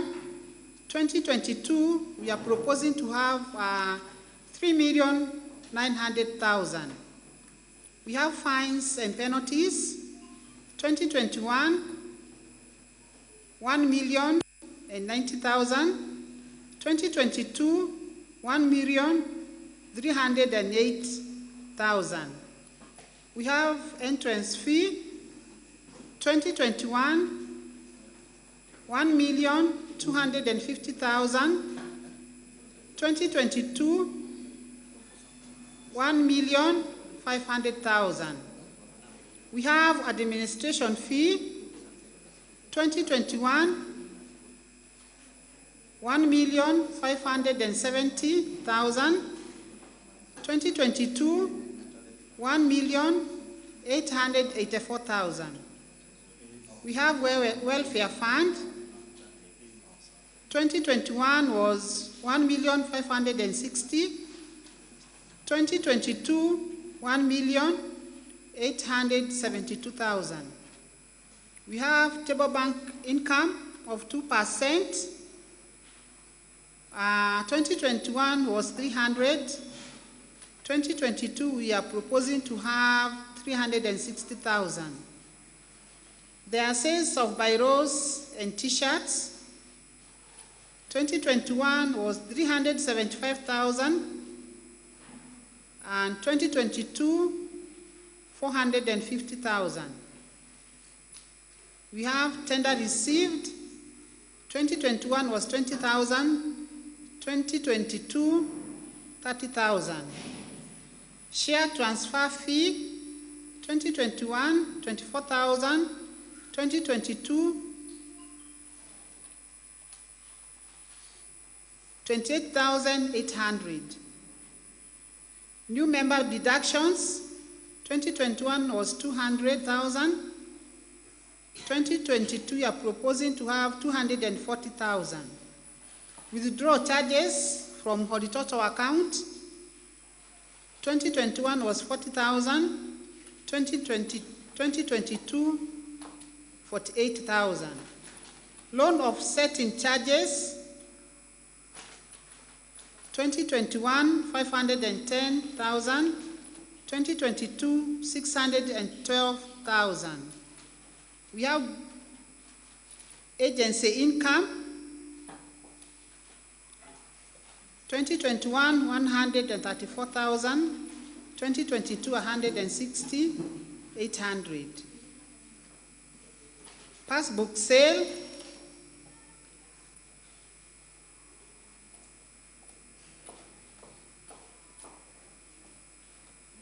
$125,000, 2021, 2022, 150,000. We have CRB incomes, 120,000. That was in 2021. 2022, 144,000. Insurance deductions, 2021, 1,170,000. 2022, 1,521,000. We have other incomes, which will come from sale of land, 2 million. That was 2021 was 2,610,000. Other total incomes,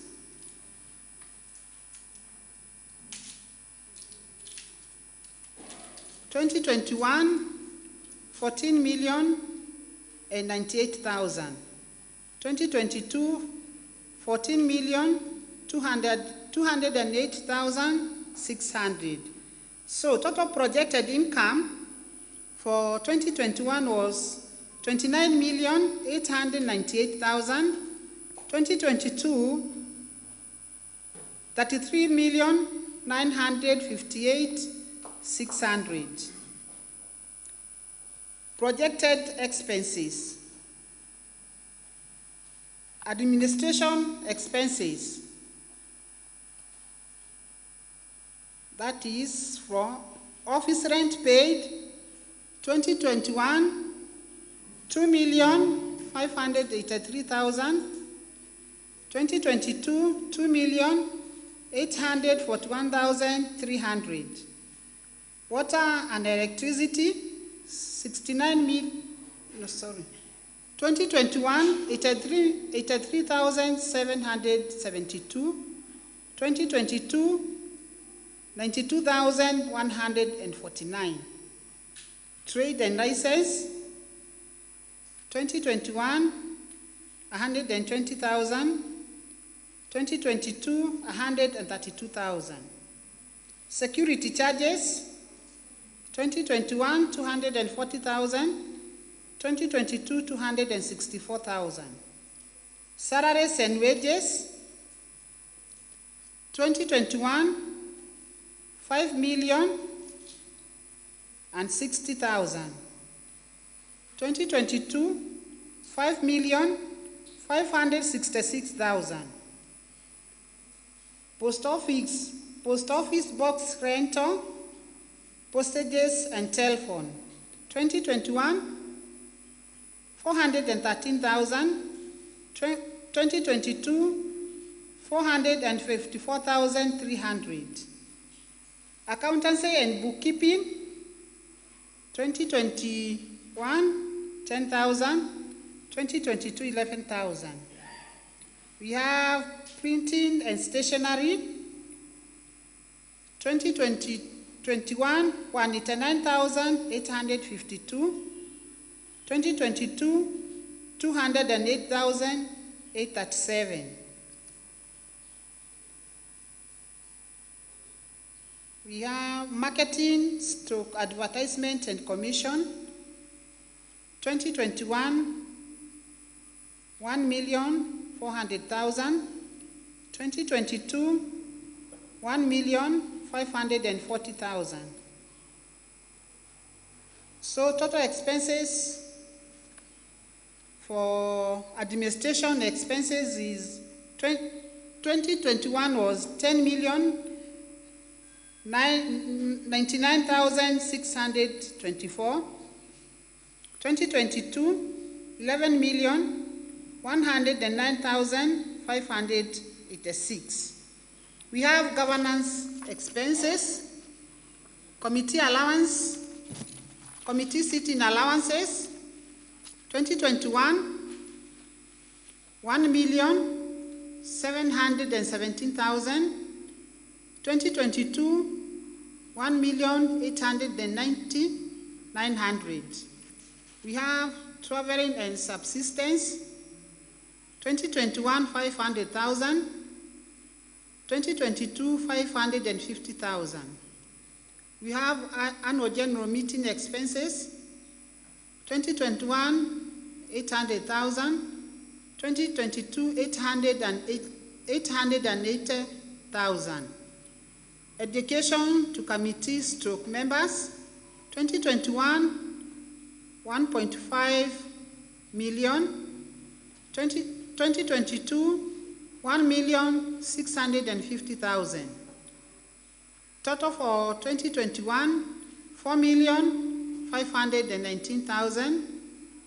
2022, 4,970,900. We have other expenses. Audit fee, 2021, 65,000. 2022, 71,500. Sundry expenses, 272,000, 2021. 2022, 299,200. Provision for staff education training, 2021, 500,000. 2022, 550,000. We have repairs and maintenance, 200,000, 2021, 2022, 220,000. Staff transport and accommodation, 2021, 500,000, 2022, 550,000. We have welfare claims refunds, 2021, 3,440,000. 2022, 3,784,000. Subscription fees, 2021, 300,000. 2022, 330,000. We have statutory deductions, 2021, 51,000. 2022, 56,100. We have depreciation charges, 2021, 700, 2022, 770,000. Total for 2021, 6,028,000. 2022, 6,630,800. We have financial expenses, insurance on loans, 2021, 390,429. CRB charges, 48,000. 2022, 52,800. We have interest on external loans, 2021, 698,400. 2022, 768,240. We have bank charges and interest on loans, 2021, 300,000. 2022, 330,000. Interest on fixed deposits, 2021, 40,000. 2022, 44,000. Totals. 2021, 1,476,400. 2022, 1,624,040. We have total projected expenses, 2021, 22,123,024.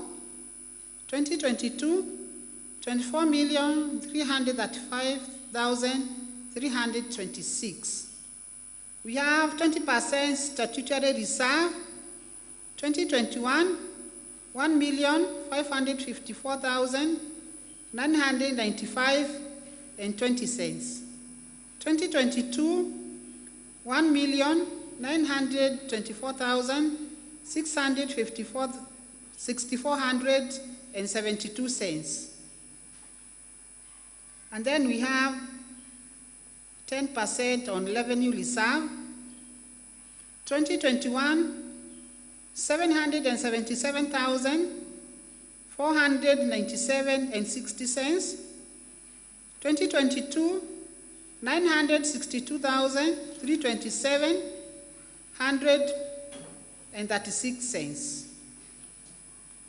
So projected surplus stroke gross 2021 5,442,583.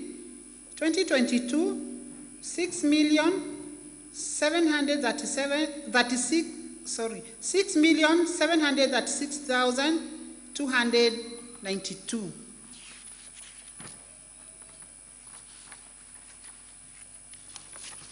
We also have what we call capital budget for the year 2021-2022. Satellite offices, we have Nairobi, Gashosho, and Nakuru. For Nairobi, 2021 was 130,000, 2022, 240,000. Gashosho office, 50,000, 2021, 2022, 240,000.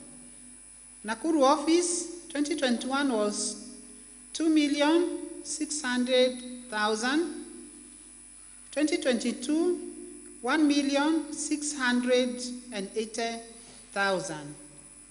So totals, 2021, 2,780,000, 2022, 2,160,000.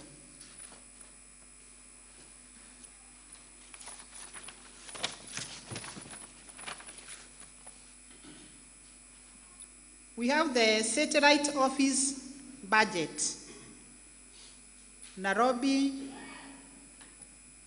Gashosho, and Nakuru.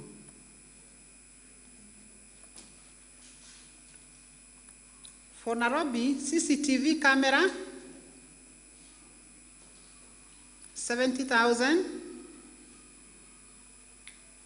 2022, 2021, hakukuwa kitu. So 2022, Nairobi 70,000 and Gashosho 70,000.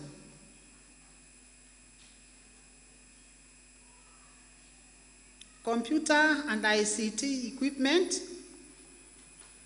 2021, Nairobi 50,000, Gashosho 50,000, Nakuru 100,000.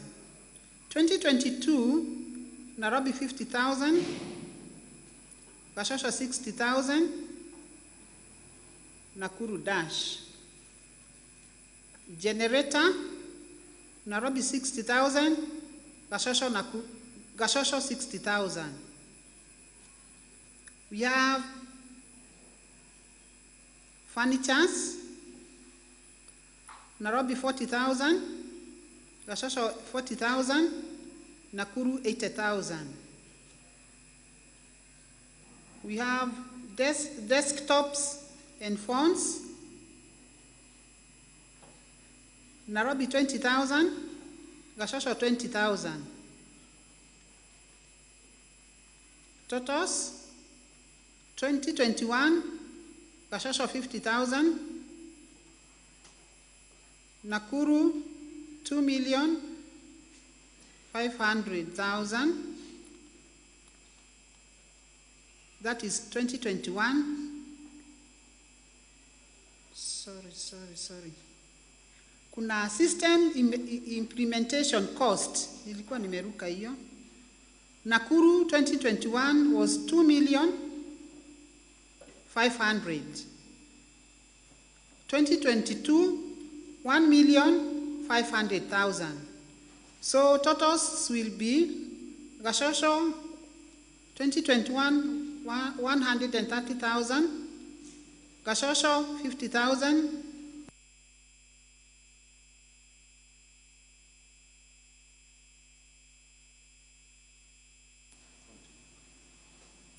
Gashosho 2,600,000. Nairobi 2022, 240,000. Gashosho, 240,000. And Nakuru, 1,680,000.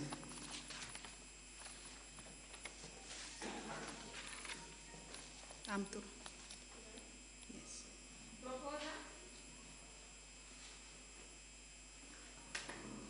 Proposer.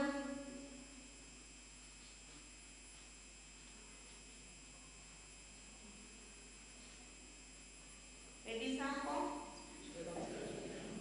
Yeah, tumetoka. Medy Sako. Natafuta proposer. One proposer.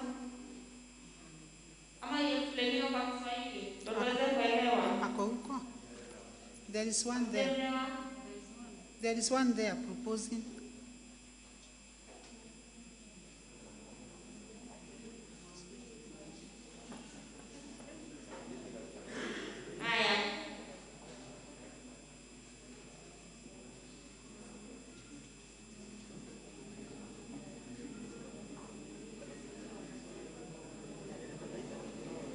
Haya, wacha kwanza tu propose, then to second ndio Madam Treasurer explain yenye watu wataelewa.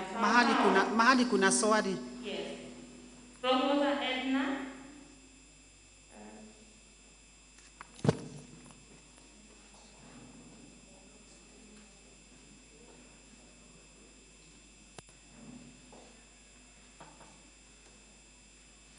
Any question? Mwenye kuna swali?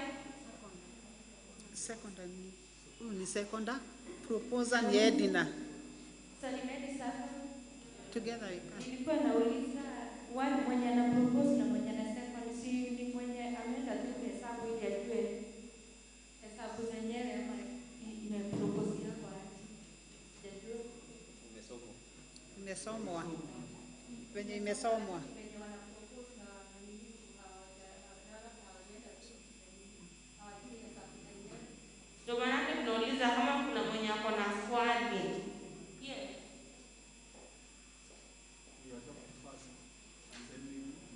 Edina. We have to lazima tuadopt kwanza, ndio kama mwenye ako na swali unainua mkono.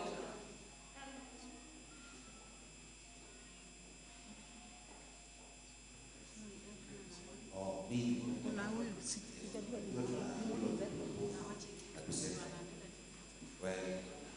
huyo mwenye unamwambia anainua mkono kumzania na proposa nyinyi nasema like so sometimes lazima tuelewe nini tuna propose na nini tunasema tafadhali. Ndio nauliza ni nini mnataka kuexplainiwa? Irudiwe kwa Kiswahili. That is the question. Mimi kwangu kuna pahali sikuelewa. Tumesomewa 2021 and 2022. Sijaelewa kama ni already the spent budget or the budget we are making for this year and next year. Madam Treasurer, can answer that? It has already been adopted. Okay. Hii ya 2021 yenye tuna spend saa hii mwaka wa 2021, naye 2022 ndio maana inaitwa proposed budget for 2022, na inaambiwa ni proposed ndio directors waweze kutumia. Unajua wakiwachiliwa bila budget wanaweza kutumia pesa kiholera, si ni kweli? Sasa hii inakuwa proposed ndio watumie within yenye nimewasomea hapa, ndio wasipitishe, na kama mambo itazidi wapitishe, nyinyi members itabidi muitwe, mfanye nini? Mupitishe ingine ya supplementary ndio kazi iweze kuendelea. But hii yenye nimewasomea kama hii ya 2021, we must work within the budget. Hatuwezi pitisha. Inaweza kurudi chini, lakini hatuwezi kufanya nini? Kupitisha. 22 the same. tunaweza kurudi chini, tusitumie mingi, sio lazima tutumie zote, lakini tusifanye nini? Tusipitishe. Na ikifika mahali ipite, lazima members waitwe na waambiwe na wasomewe yenye imetumika na vile imetumika, na tumekosa pesa ya kurun the society, mfanye nini? Mpitishe ingine. But as for now, hii ni ya kutuweka kwa maji, ni ya kufanya nini? Ya kufanya kazi. Mumeelewa? Tusiende juu, tutumie kiho.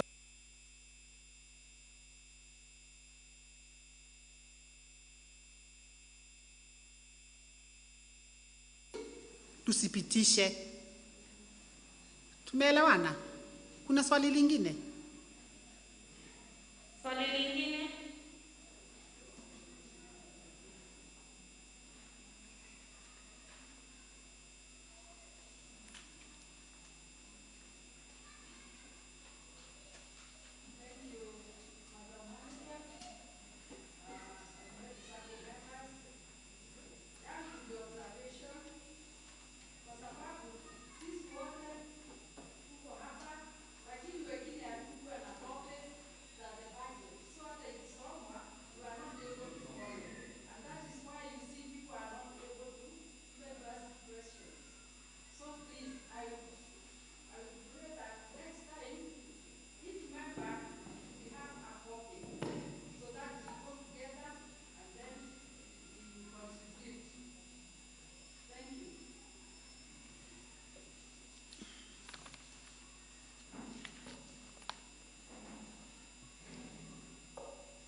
I have a question concerning the CRP. Just wanted to understand how do you predict that 2021 you will have 48,000, then 2022 you will have 52,800. How do you predict that? We have been guided by the budget of 2021. Yet we are not in 20, we have not get in 2022. Year 2021 we have been guided by our 2020. Na year 2021 we have been guided na ya 2022 tunakuwa guided na 2021. There is a formula that is used.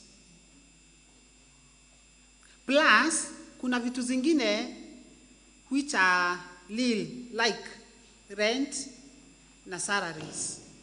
Hizo zingine there is a formula that is being used ndio watu pay. Okay, I have heard you saying that you don't want to rate something that will mislead you or will bring an addition in terms of salary and other things. Yes. But here I can see salary and wages. There is an increment of 500,000. Yes, because our employees huwa wanaongezea mshahara every year at a certain percentage kulingana na mshahara ya mtu.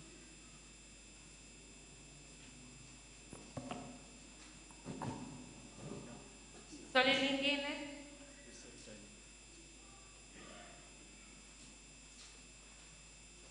Okay, thank you.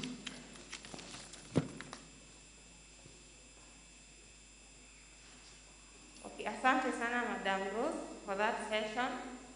Poleni sana hamkuweza kuona figures, najua mmecomplain sana, but the projector, the figures hazikuwa zinaonekana vizuri. But kuna wenye hizo budgets kuna zenye hazikuprintiwa nyingi. So there are some few individuals walipata, wenye walitangulia kukuja walizipata. Next time hatutafanya mistake kama hiyo. Sawa sawa.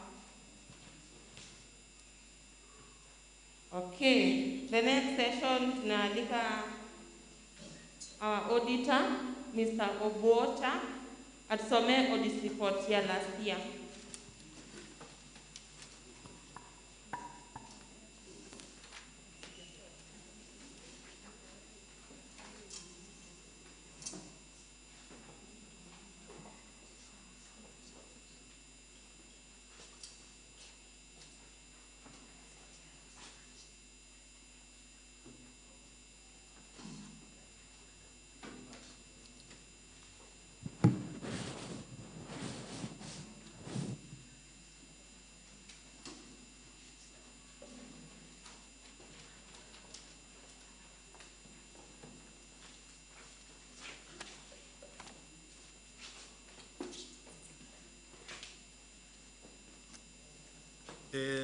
Members amjambo.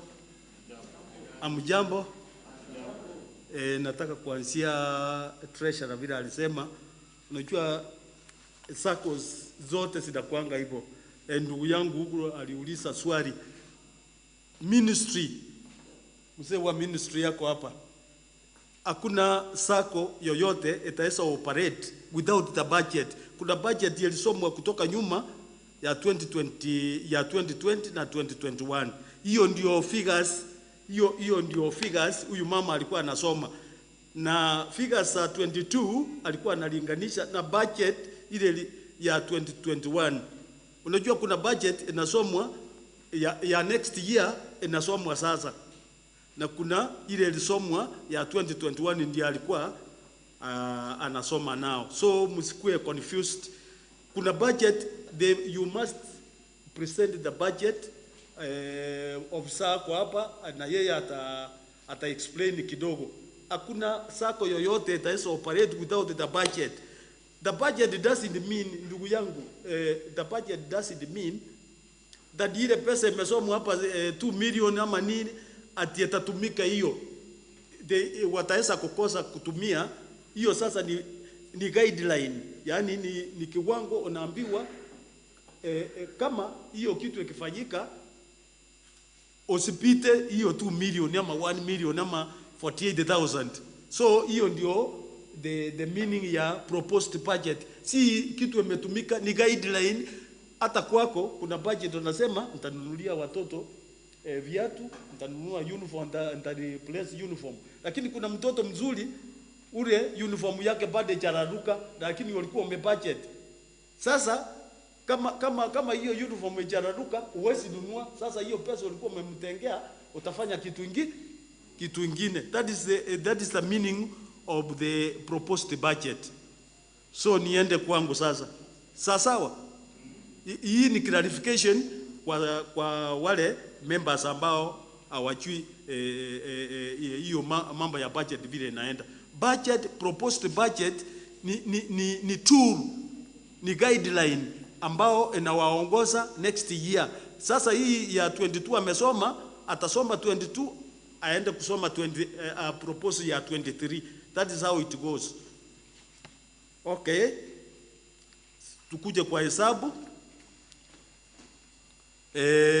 This is Medy Society Limited audited accounts and the financial report for the year ended 31st December 2020. Hii sasa ni hesabu yenu ya 2020. Sita tumia wakati wangu mwingi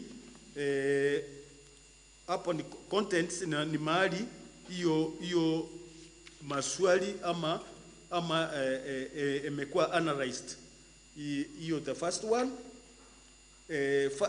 page ya kwanza, officials wenu wamewekwa hapo juu, that is the management na supervisory na your banks, CDN, Cooperative, Equity, ABSA and the auditors. Auditors, last year tulikuwa na the other year tulikuwa na Oboja and Associates. Remember the partner ile jina mumesoea, Oboja and Associates. Huyu mzee aliaga. So unapewa only 2 years because it's not a company, it's an individual auditor, private auditor. Sasa wale watu wanapeana license atuna auditor na ukagua hesabu, unapewa only 2 years. Hiyo 2 years ikipita another partner anachukua. So we have got mimi najua kuna members atauliza ilikuwa Oboja hata imekuja sasa DK Joy aje. Sasa because ule ametolewa kwa register huko. Sasa ule anachukua ni partner ule walikuwa na yeye. So that is DK Joy Associates still under Oboja and Associates. Kuna barua chairman aliandikiwa, barua ndio hii, auditors change of name wako nao. So ya kuwa inform, unajua hii ni regulation ya vile serikali inataka vitu ende na utaratibu. So that is but the account is still maintained kwa Oboch and Associates. Page 2 ni statistics. Hatutadwell on that. Page 3 ni statistics still. Page 4 mpaka page auditors amesign page 8. Imekuwa signed page 8 na ilienda kwa commissioner. Sasa tukuje page 8, not page 8, page just a minute. Yeah, page 8 ni balance sheet. Balance sheet ni zile vitu ambao inaonekana ya sako ambao mko nao na tumeanalyze, tumenakiri huko nyuma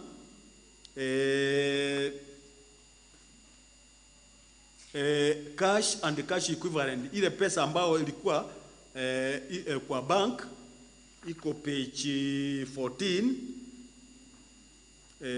Absa, sitasoma the figures. Absa, Cooperative Bank, M-Pesa collateral, ile pesa ambao ilikuwa mna operate now, CDN na Equity yote by the end of 31st December 2020 ilikuwa 1.7 million. Debtors iko page 14 hapo. Prepaid, that is prepayment na Cusco, the figure is 1.8. Loans to members ambao ile members mnachukua ni 76 million. Iko page 15. Tumeanzia opening balance, ile loan members alipewa na ile repayment, kwa sababu ukichukua loan unalipa. Sasa the balance ile imebaki to 21 ni 76 million. Alafu furniture, equipment and all the equipment ni iko note 2. Note 2, it is on page 14. Tumesema hapo motor vehicle, land, furniture and fittings, software ni ile computer zinakuanga ofisi huko, software and the computer, all those ile vitu ya inatumia moto, yote ndio hiyo. That net book value ni wakati umetoa kila mwaka, unajua there is a policy, kila mwaka una depreciate hiyo kwa certain percentage ambao tumepewa. So in general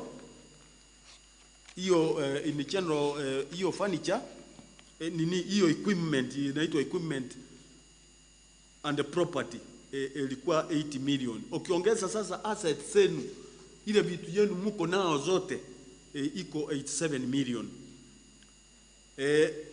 Financed by, meaning financed ni nyinyi mna finance hiyo vitu through your deposit. Ile deposit unalipa kila mwezi. Members deposit ilikuwa 31 million. Payables, that is creditors, yote ilikuwa that is on page note 7. It is on page 15. Tunaanza na Forza / Total, security services, members savings, that is the deposit, provision, tuliweka provision for corporation tax ile ya serikali, lakini wakati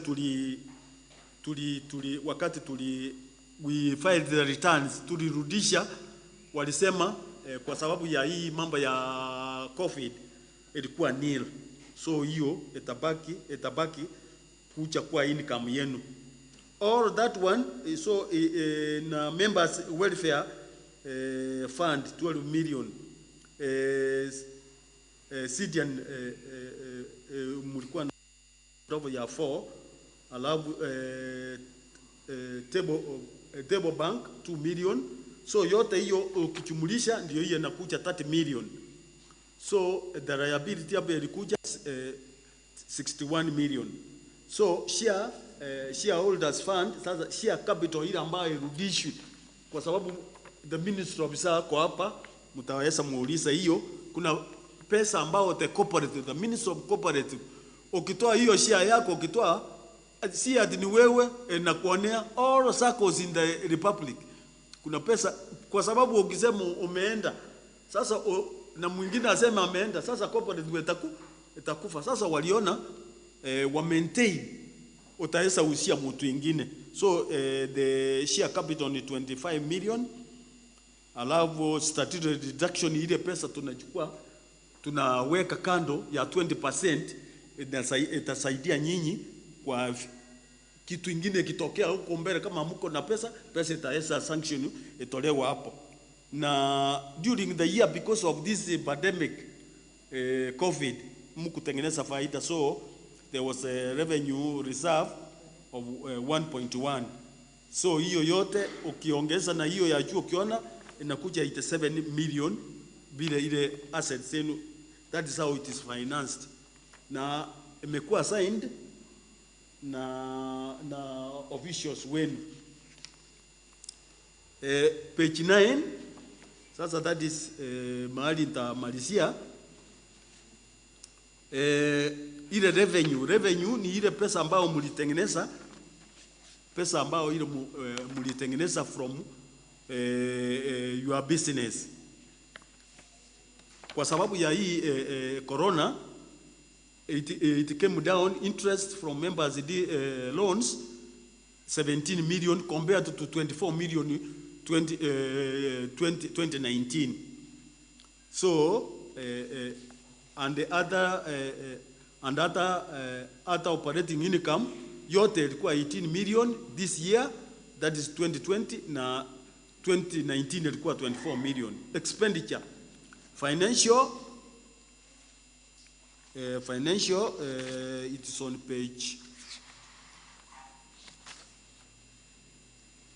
financial is on page 16. Financial means insurance on loans, ile ambao wana secure loans, na interest on external loans, ile loans ambao mulikuwa nao ya bank, na bank charges ndio hiyo inaleta 2.2 million. Alafu administration, it is on still page 16. Tunaanza na office rent, water and electricity, license,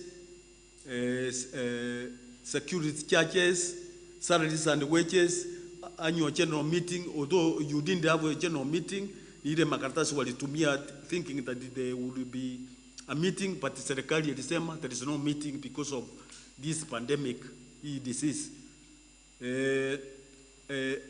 Post office, rental, postage and telephone and internet ile wanatumia kwa machine.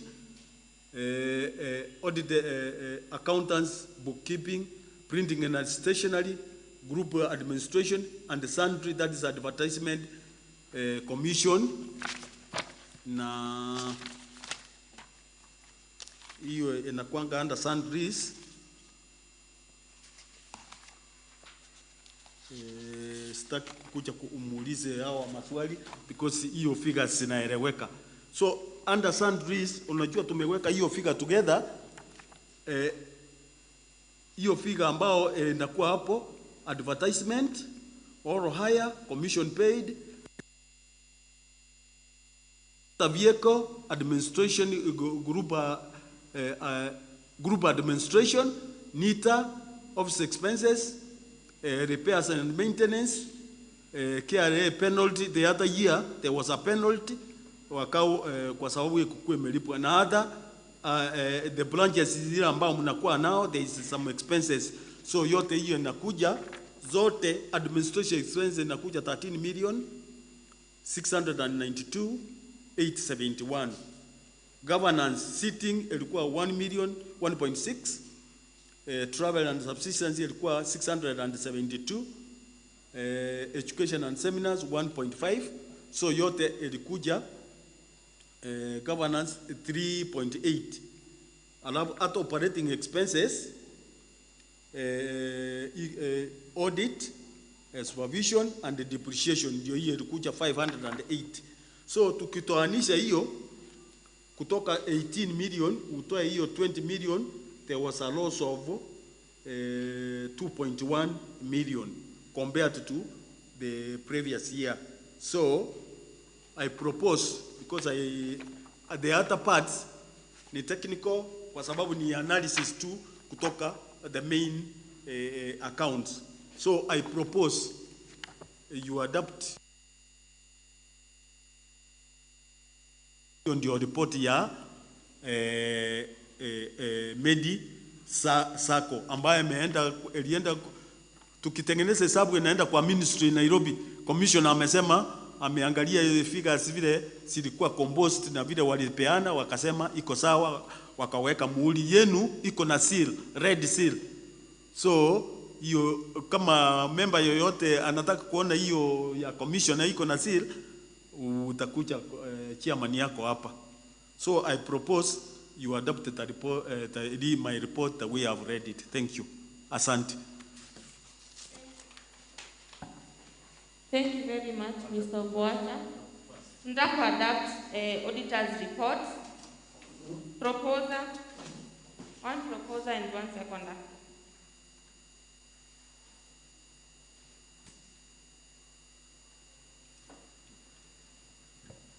Yes, Medy Sacco. Together we can. Tunataka proposer na seconder to adapt report ya auditor. Seconder.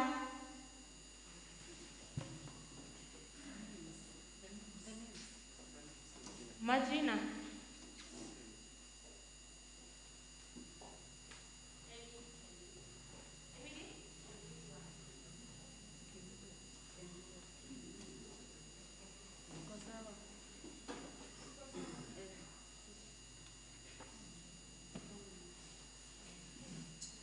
Now, tumetoka kwa the auditor's report. Ningependa kuchukua fursa hii kualika Mr. Chairperson akuja tusomee the chairman's report.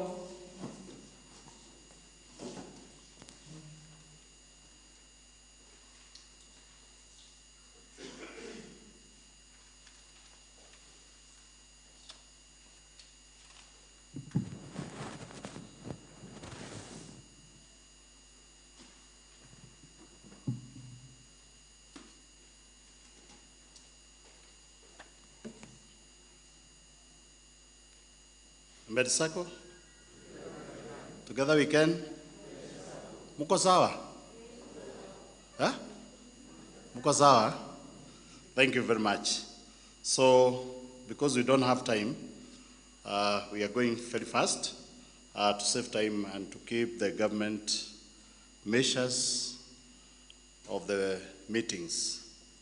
So, our guest of honor, SCCO, honorable members, the board of directors, the management staff, invited guests, and all the stakeholders. On my own behalf and that of the board of directors, I would like to express my appreciation to you all for having spared time to attend this 9th annual general meeting of Medy Sacco, whether physically or virtually. So wherever you are, feel appreciated. Those online, we appreciate you. The year 2020 will remain historic, not only in Kenya, but in the entire world as the year in which normal life, as we knew it, was sadly disrupted. The coronavirus pandemic has presented challenges to business worldwide. It has taken the grace of God and your amicable cooperation to see Medy Sacco this far, and And for that, I say thank you to all of you. Okay, once Mother Teresa said, life is an opportunity, benefit from it. Life is beauty, admire it. Life is a dream, realize it. Life is a challenge, meet it. Life is a duty, complete it. Life is a game, pray it. Life is a promise, fulfill it. Life is sorrow, overcome it. Life is a song, sing it. Life is a struggle, accept it. Life is a tragedy, confront it. Life is an adventure, dare it. Life is a luck, make it. Life is too precious, don't destroy it. Life is life, fight for it. And so, despite the challenges of the worldwide pandemic, we got ourselves dancing to the tunes of Mother Teresa, and as a SACCO, we were able to achieve the following. Number one, we paid 2019-2020 dividends amidst the pandemic. Number two, we manage the negative rumors and proving that the society is alive and thriving through the crisis. Also, Medy was able to waive interest on borrowed loans to its members for 2 consecutive months, that is April and May 2020. Medy went further to apply a human face to members by allowing reschedule and restructuring of loans, suspension of loans repayment to allow members to strategize. This helped our members to service their loans on most affordable and attainable installment terms. Number 5, charitable events to our members. During the pandemic, some of our members were directly affected to the extent of not affording basic needs. Medy could trace and feed the affected members as much as was possible. Number 6, advertisement. Medy did not just sit and wait for things to happen, but strategies kept rolling in the boardroom, and their awareness creation on media. An example is we advertised on Lily TV, etc. Number 7, growth of SACCO membership happened through the crisis, which left the society's liquidity stable. Introduction of a new product COVID-19 loan happened, which main aim was to help the members get back into business and reduce financial constraints. And also reduction of defaulted loans from Kenya shillings 14 million to below Kenya shillings 8 million, and it is continuously dropping. Also, retaining the performing and most loyal employees. Medy strived to maintain the top cream employees who have constantly endured effective service delivery. Effective service delivery is offered to our members and stakeholders at large. Also, appointment of new general manager. Over a period of time, the society had dreamt of having a general manager who would deal with the operational duties of the SACCO, and at the end of the year 2020, the dream was achieved, and we now have a general manager, Frida Nandwa, a qualified personnel. Also, formulation of 2021-2025 strategic plan document. No one leads the right direction unless they have a roadmap. Medy through the able board of management, has come up with a strategic plan to guide the society for the next 5 years. This is evidence enough that the society is indeed going in the right direction. The icing of the cake is discharging members' title deeds that have been held for more than 5 years now. Members which piece of land in the 2 phases, that is phase 2 and phase 3, are now advised to pay for their title deed processing. Then also the SACCO is now not loans burdened by any bank, and the borrowing power has a huge free allowance. Also, I wish to thank the current board of directors for their dedication and love for Medy SACCO. 2020 was the toughest year since Medy inception, and this current board has stood the test of time. All this did not happen without challenges, that we also came across. And just to mention a few, the board of management would risk their lives to meet and plan ways of operation for the society's good. This was out of total sacrifice because the society could not pay even their transport cost, let alone allowances. Default rate of loans increased from less than Kenya shillings 1 million to over Kenya shillings 14 million, which has never been experienced in our SACCO there before.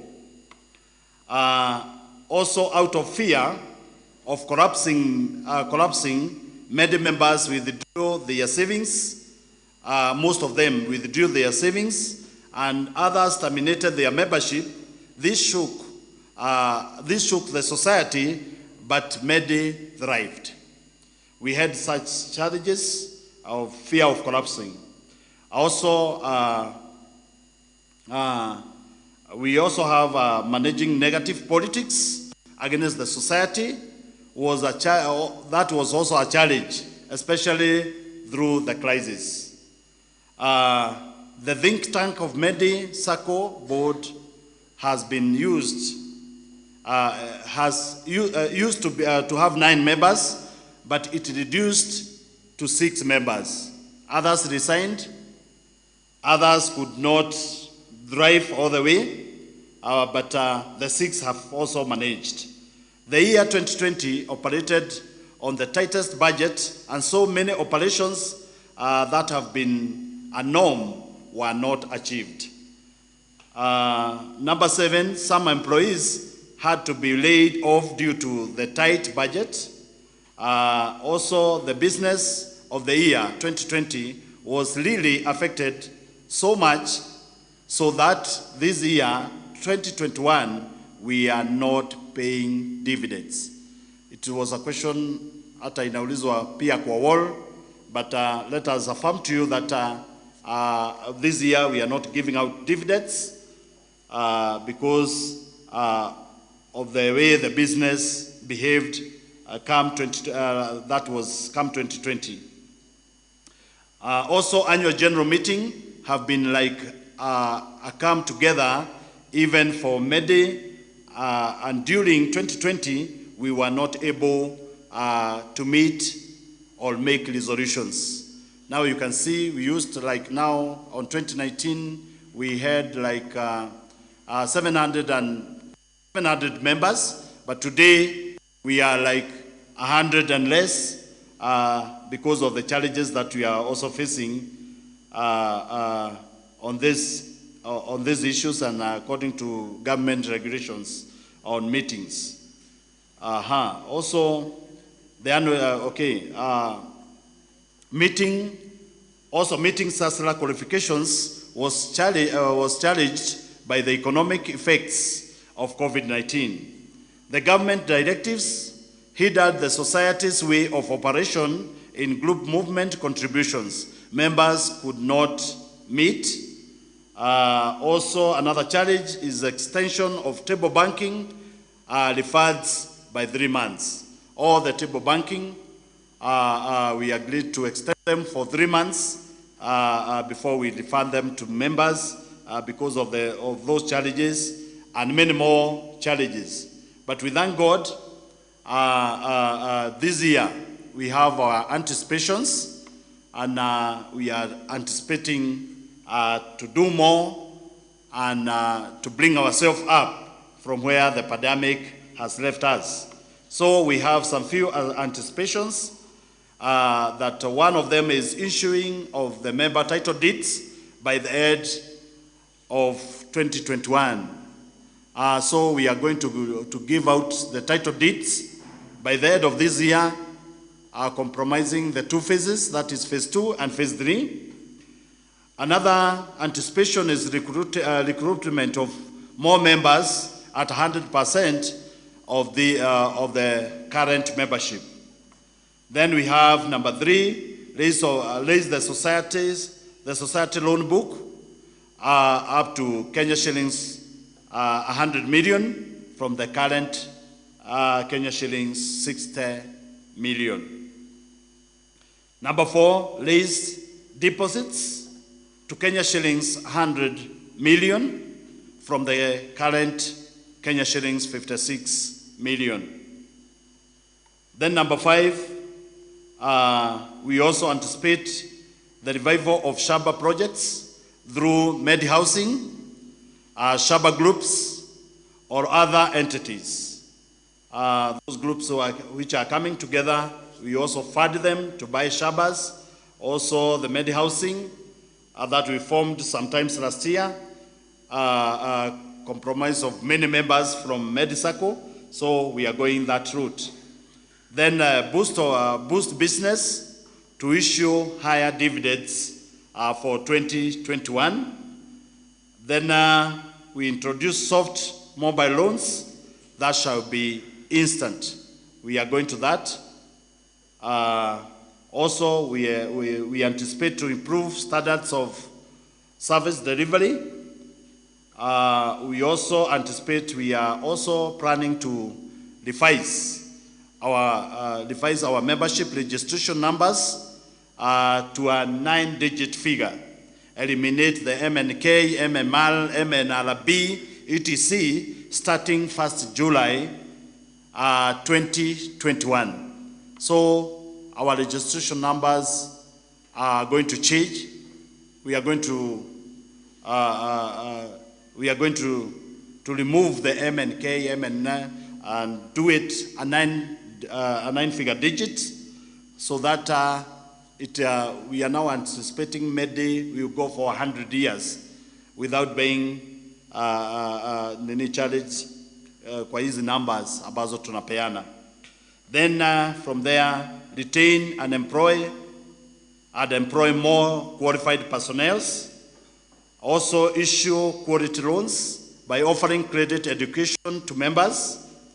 Also introduce direct debits for loans repayment to reduce default rates. Improve ICT system and introduce mobile banking services.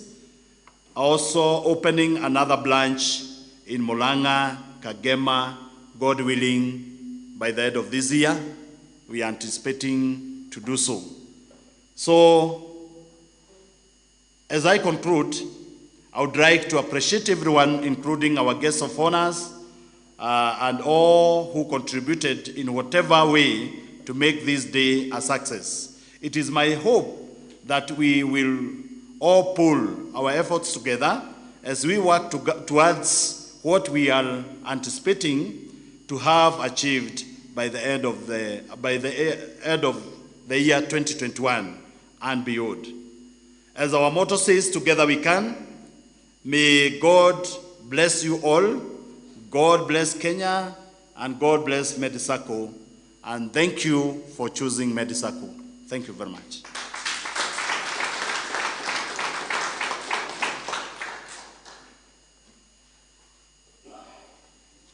Okay. Okay, asante sana Mr. Chair. Proposer.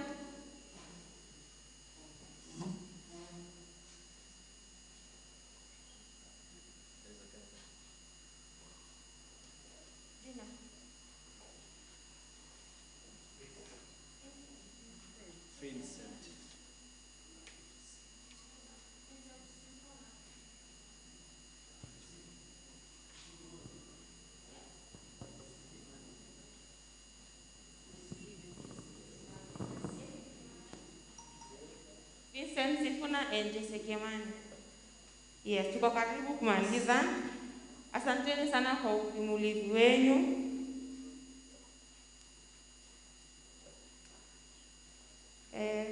Ningependa kualika the sub-county officer, DCO, akuje to discuss members' resolutions za this year.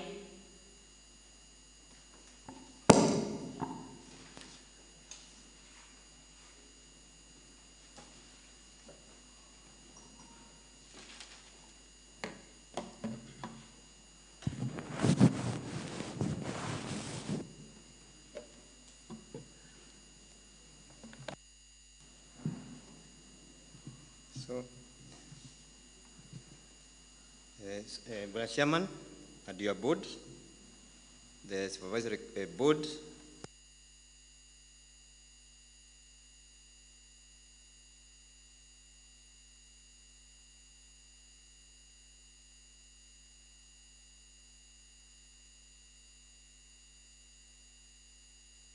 sub-counties, that is Nakuru East and Nakuru West. So, Chairman, thank you for inviting us to this meeting. We don't take it for granted to be part of you. I know it is last year we never held a meeting, and unfortunately, even today, as the chairman has rightly said, due to the health protocols, all members could not be able to come to the meeting physically. So some of our members are getting the deliberations of this meeting through ni kama wako diaspora. So those members who are not with us be part of this meeting. Last year, that's 2020, and also 2021, the current year, most of our circles faced challenges, and especially a circle like yours, where we don't have a check-off system. And that's why maybe from our accounts, figures never lie. This year, we are not able to make any surplus. And I believe that going by the measures the chairman has said, this year, hopefully, and God willing, we will make some surplus, and members, maybe in 2022, if you have, after the accounts are made, we may have some surplus to share with our membership. So without much ado, I want to go straight to the members' resolutions. Last year, members were not able to meet, and we gave the directive to the cooperatives that the board of directors took that law and made the necessary decisions, even paying of dividends. You know, those of us who have been coming to the meeting, it's the members who passed that resolution to pay dividends and the interest on deposits. But last year, that mandate was given to the board of directors, and which the chairman has rightly said. So one of the resolutions that you have to make to this meeting is borrowing powers. Every year you have to pass a ceiling, the maximum the society can borrow. So last year it was 50 million, and the board is proposing the same. So the first resolution that you have to make is to pass the borrowing powers to the maximum of 50 million. So can we have a proposal? And I request the manager to guide us to pick the proposals and seconders. Borrowing powers, 50 million. Nimeonelea ni kupunguza sababu ile budget ilikuwako hiyo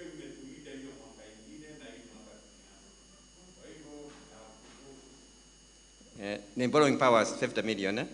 Yeah. So, seconder? Another member? Ako hapo. Amefichwa na mpira? Ako hapo. Monica Cheki. Sawa. Thank you. So the other proposal is appointment of auditors.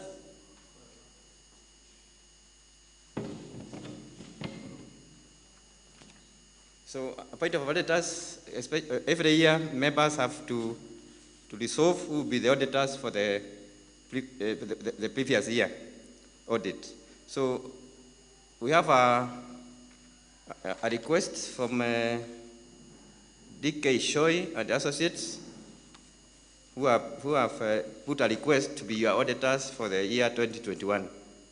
And they are the only one. So, unajua kama application ni moja, sikusema, there's another one. There's another one. I'm hearing there's another one.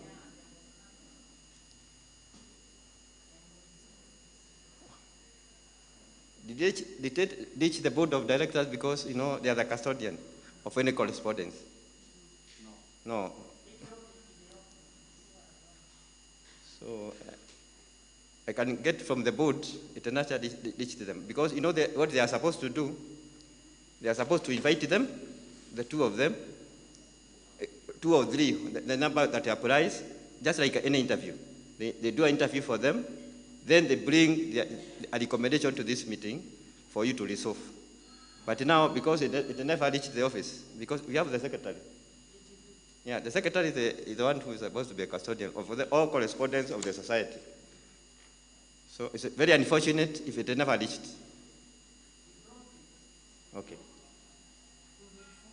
No, what you do, because you cannot suspend that resolution now, can we, as members, because you cannot resolve, because if there's another application which was never resolved, can you mandate the board to do that, the interview?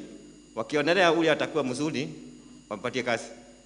Sasa, we don't resolve now, tuchague huyu, if there was another application. But the members, you give the board the mandate, they invite the 2 auditors, wakiona ule ako na kwanza analipisha pesa kidogo na ako na other terms ambayo zinapendeza, wamchukue. Tulisolve namna hiyo. Members, tuko pamoja? Yeah, we don't resolve now to 7 nani auditor, but you give that mandate to the board because it is not possible also to call you. Yeah, it is very expensive to call you for a meeting. So can we resolve that one? We have a proposal. Tuko pamoja? So can we have a proposal and a seconder? That we are giving that mandate to the board, waketi na hawa? Yes, madam.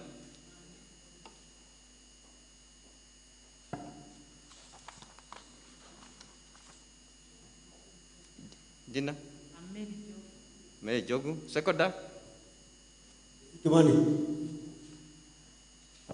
Sasa. So those were the two main solutions, because the other one was to pay of interest on deposits, but this year there was no surplus. So thank you. Finally, I would request that the society, because I have heard you have a war. We are not encouraging to have physical documents because of the issues. So it's also good that some of these materials that we are using, the budget, the audited accounts, if it is possible, iwekwe kwa wall. I know most of us have smartphones. So you can be able to follow whatever the treasury is presenting, whatever the auditor is presenting using your smartphone. So, yes. It's already there. Yes. So those members, we could have used that document, open that wall when the chairman is presenting his report, when the treasurer is presenting his report, and the auditor. So it is already there. I have heard it's already there. So thank you. Finally, we had directions. Yeah, and as the secretary was reading the minutes, myself with the auditor and the agents tulifanya mambo ya kutali the votes. So these are the results. Where the spoiled votes were for 13 because the instructions were ukipatia karatasi hiyo ya ballot vote for 5 candidates. Wengine walivoti moja, wengine wakavoti 3. But if you voted less than that, that was a spoiled vote. So 13 of us to follow the instructions. But the following are the results now. David Karanja gathered 36 votes. James Kialie, 63 votes. John Ilongo, 60 votes. Joseph Kenyajui, and I believe that it is good that also when I call you, Joseph Kenyajui, 58 votes. Lydia Nyabura, 63 votes. Phyllis Wangale, 56 votes. So we picked the best 5 because the posts were 5. So the following are now are the board members for 2021 Medy Sacco. James Kialie, please. James Kialie. We have Mpia Makofi.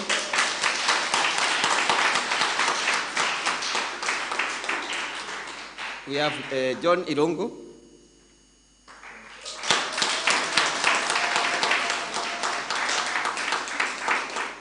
Joseph Kinyanjui.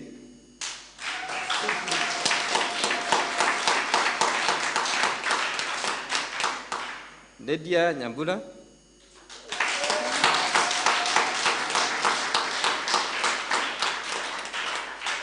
And Felix Wangari.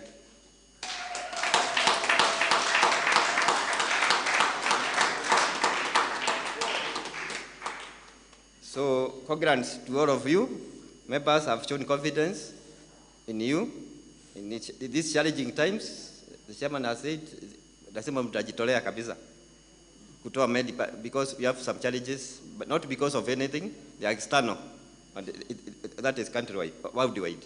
So I wish you well, and I don't know, chairman, did they talk a bit? Was that Mekitu? Yeah. Yes. Oh, also supervisory. Sorry, we have the supervisory committee. The person was elected and opposed. Hakuna mtu alimpinga. Grace Mudhua. Grace.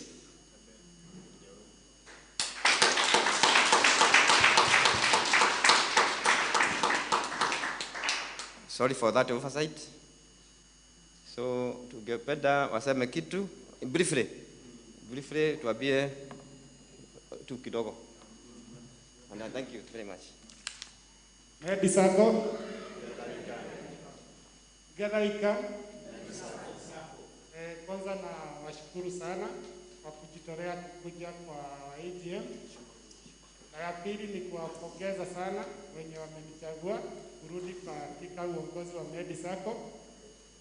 Mmefanya mengi na mengine iko njiani. As what the chairman has said, we have plans for what is going on and what is going to happen. So naomba mtushikilie na maombi, and I think God will do marvelous for the year 2022-2021. Thank you. God bless you.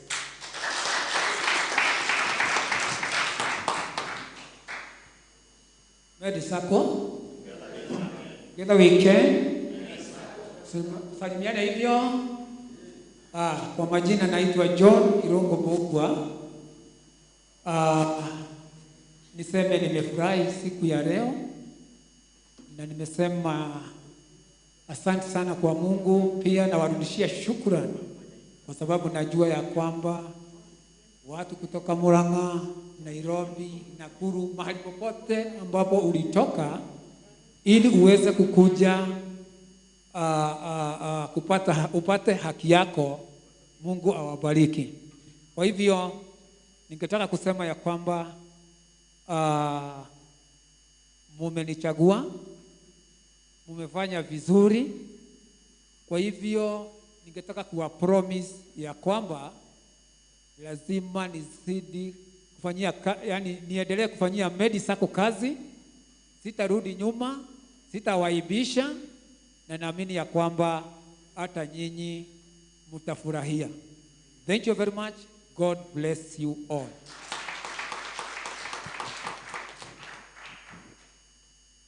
Thank you. God is good. And all the time. Medy Sacco. Together we can. Sina mengi, lakini ningependa kuchukua nafasi hii nimshukuru Mungu. Sababu tumetoka mbali. EGM ilikuwa ifanyike April, haikufanyika. Lakini leo imefanyika. So ningependa kuchukua fursa hii nimshukuru Mungu. La pili, ningependa kushukuru our members wenye mmekuja leo kutoka pembe zote, moja na management na kuandaa siku ya leo. Kwa wana members, nataka kumshukuru sababu ya kunichagua, wenye walinichagua, wenye hawakunichagua. I will be a board of member of all of you, and I will be a servant leader for you. Naamini ya kwamba kwetu Murang'a tunasemanga no wira tu. And I know this I will do. Tukishikana na wana bond wenye wako na hawa, tutafanya. Tutainua Medy. I believe Medy itaenda bali. As we tukishikana mikono bega kwa bega ili tuweza kuendelea mbele. Langu la mwisho ni kumhakikishia kwamba tutafanya kila tuwezavyo. Sababu in Medy Sacco there is no any business. It is savings and credit. We will do that. Thank you and God bless you all. Thank you.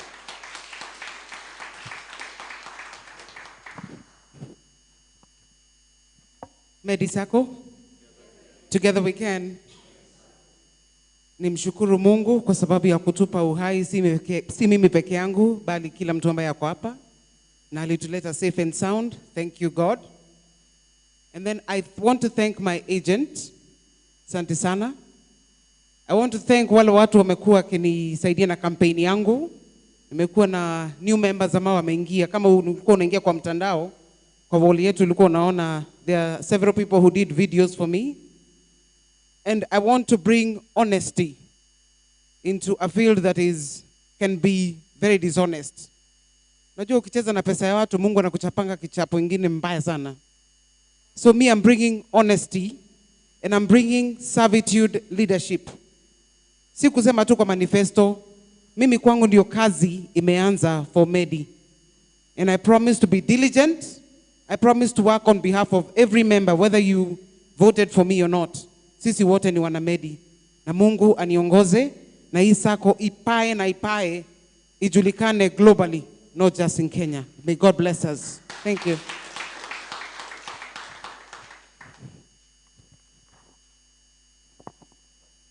Medy Sacco, together we can. Kwa majina naitwa Felix Wagale Ule kutoka Murang'a. Nashukuru Mungu kwa sababu for the last 2 weeks I was very sick. Even I didn't know whether I would be able to come for the elections, lakini Mungu ni mwema, aliniwezesha kuja tu na Mungu akawasaidia pia nyinyi kukuja kutuchagua, na ninashukuru, nasema ni asanti. Ni mara yangu ya kwanza kuwa kwa board, kwa hivyo nitafuata wale wametangulia, ndio tushikane mkono tuone vile tunapeleka Medy Sacco mbele. Kwa hivyo nashukuru kwa wale wote wametuchagua, sababu hiyo ni Mungu amewasaidia, amewaongoza kutuchagua na hata kuja hapa mapema kujitolea. Hiyo tunawashukuru sana. Mungu awabariki.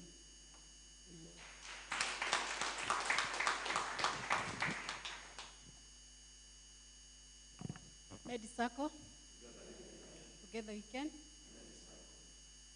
Langu ni kushukuru Mungu hata kwa kutuwezesha kufika hapa.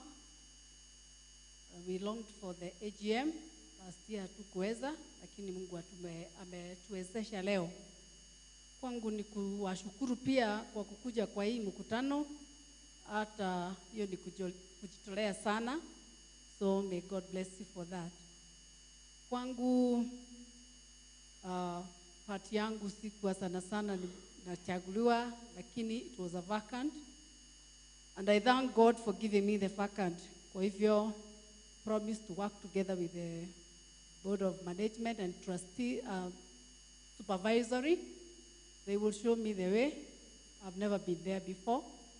Therefore, I'm waiting to be shown, and I know I'm going to follow what they will tell us. We promise to work together with the board of management, and we are going to see Medy going very, very far. So thank you so much, and may God bless you.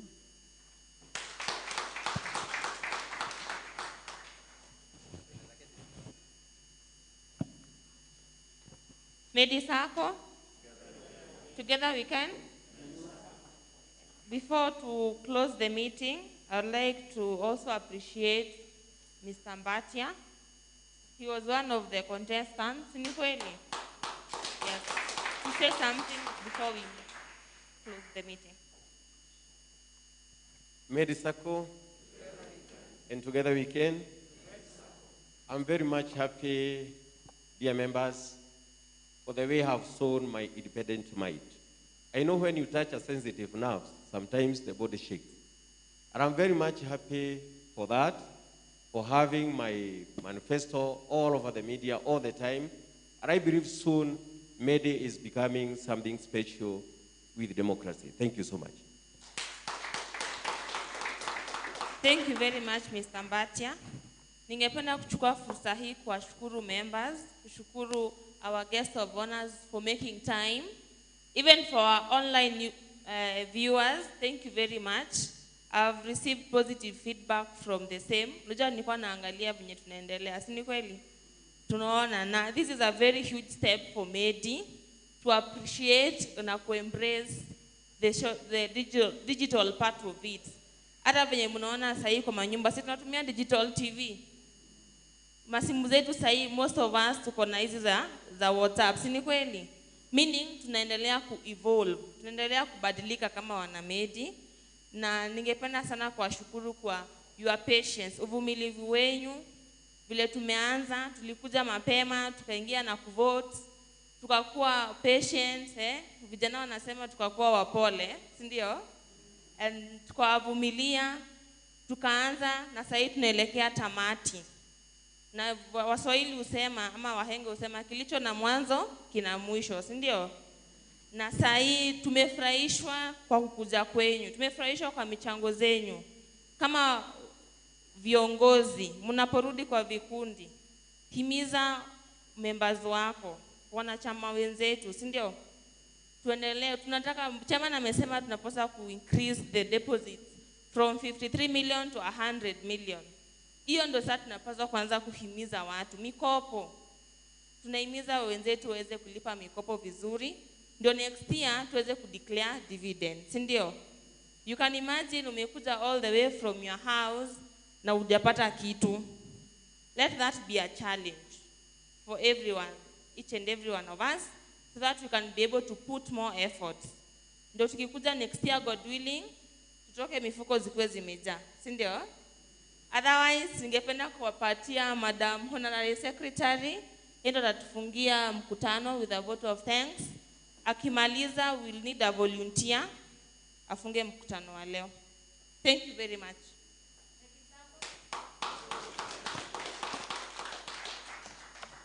Medy Sacco? Together we can. Kwa kweli, I think she has done almost everything.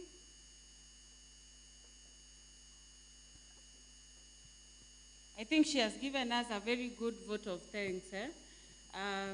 So to start off, a wise person once said, gratitude ama shukrani, sio vile tunaambiwa, sio vile tunasikia, lakini ni kwa matendo yetu wenyewe. So kwa kuanzia hapo nitashukuru kila mtu ambaye alikuja. Tulifanya na matendo yetu. Manake kama tungepanga na mkose kutenda hicho kitendo cha kufika hapa, hatungekuwa na AGM siku ya leo, si ni kweli? We thank God. He has been with us. Ametuonekania. Hatujakuwa na any incidences wakati tumekuwa tukiendelea na huu mkutano, and we thank God for that. Situambie Mungu asante kwa jambo hilo. I would like to say a very big thank you with deep appreciations to our DCO. He has always been there for us. When we were going through crisis during the COVID pandemic, you remember last year vile kulikuwa kubaya, we would call him anytime. Tufanye nini hapa? What happens here? If we don't do this, what will happen? If we do this, what are the consequences? And Mr. Mushemi will never ever miss your call.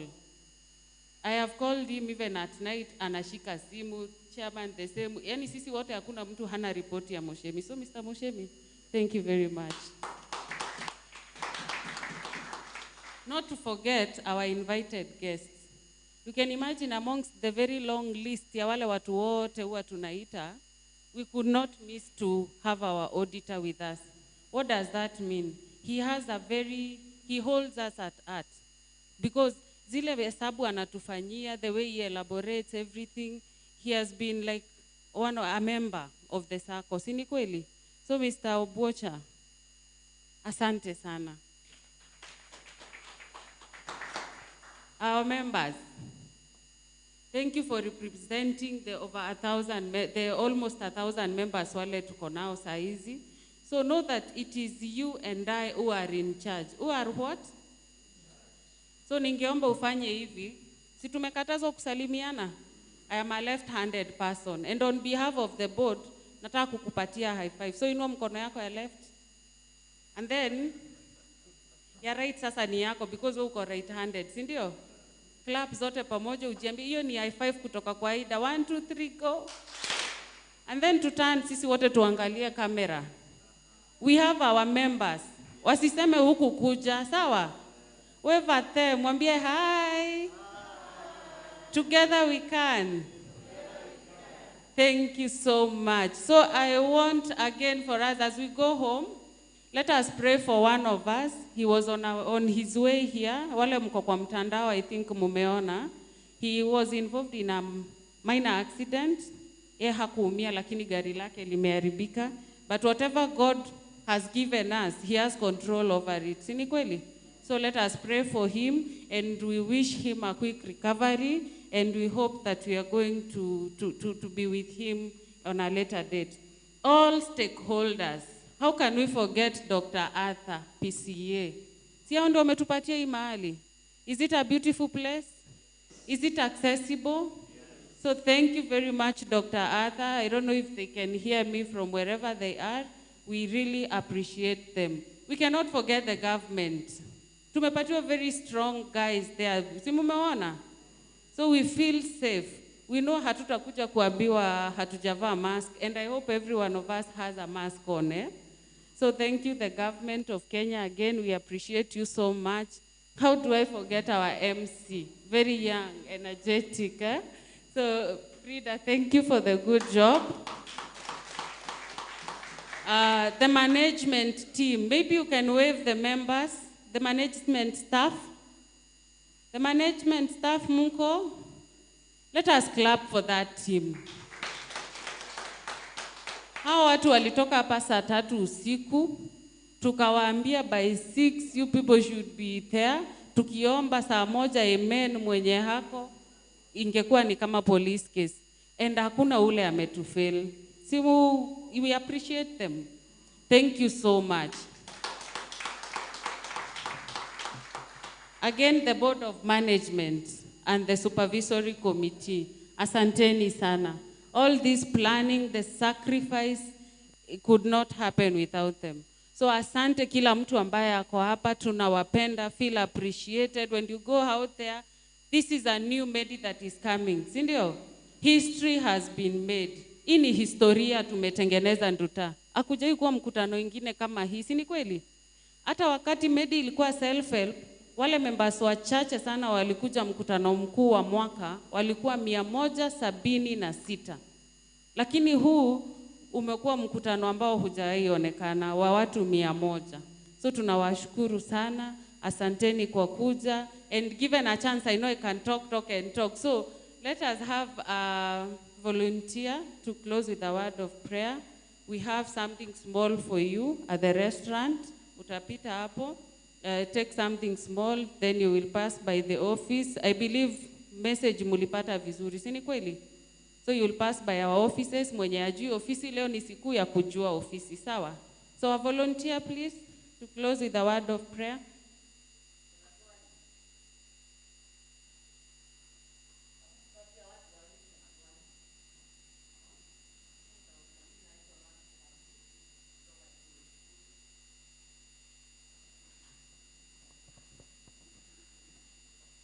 Medy Sacco. Together again. Mimi naitwa Margaret Kahubu na niko na swali. Swali yangu inakaa hivi. Kuna members tunakuaga nao. Nao member wako na maswali wanatuuliza. Na kuna maroons. Tunaandika maroons. Na hiyo maroons inamaliza miezi 2 bila kupata hiyo maroons. Sasa kuna swali, kuna wengi wameandika na watu tapata hiyo pesa. Sasa ingine juu swali ni hii. Kuna ukiandika loan unaambiwa unafuata mtu fulani, hiyo mambo inaleta shida. Unakuja kuangaliwa kasi yako.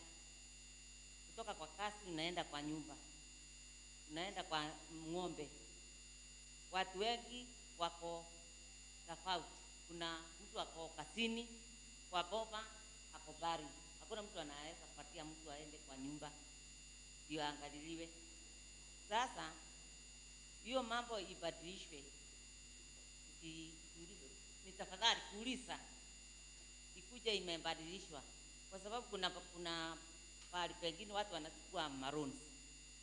Kuna kampuni zingine za premium wanakuja kupiga simu saa hii, wanakuja saa hiyo wakaangalia kwako, wakafanya hivi kila kitu, ukasainiwa, na ukitoka hapo kesho unapata hiyo pesa. Inasaidia mtu. Lakini hii unaleta pesa, una saving, lakini watu wako wana save pole. Wewe una save vile unataka, lakini hata ukitaka hiyo loan upate, kwa sababu hawa wengine utafanya nini ndio mtu apate loan yake?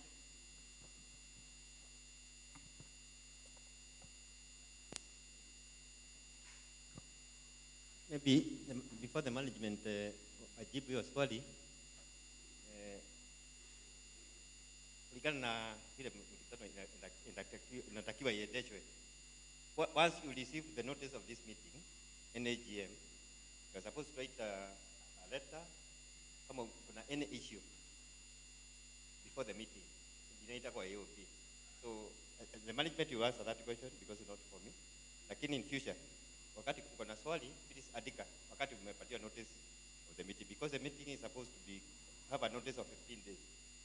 So those 15 days zinapewa so that members kama wako na jambo ambaye inahusikana na uendeshaji ya hiyo corporate, anaandika hiyo swali, inakuja kwa management. That's why hukupatiwa nafasi, because there was nothing that was received. So in future tupate hiyo. But for now, Chairman, I request that you answer the matter.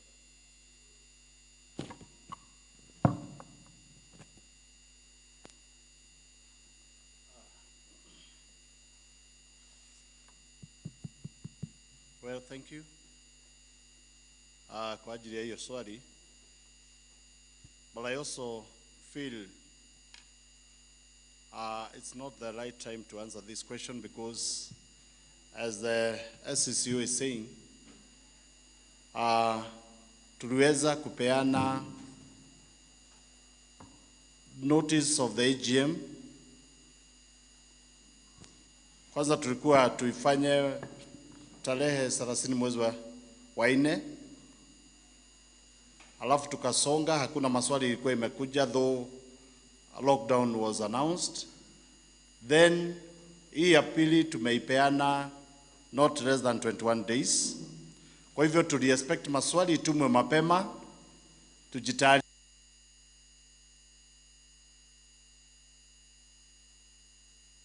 Maswali inakuja directly. Right now, tunaichukua kama AOB of the meeting, tutaijibu kwa AGM ya next year. Thank you very much.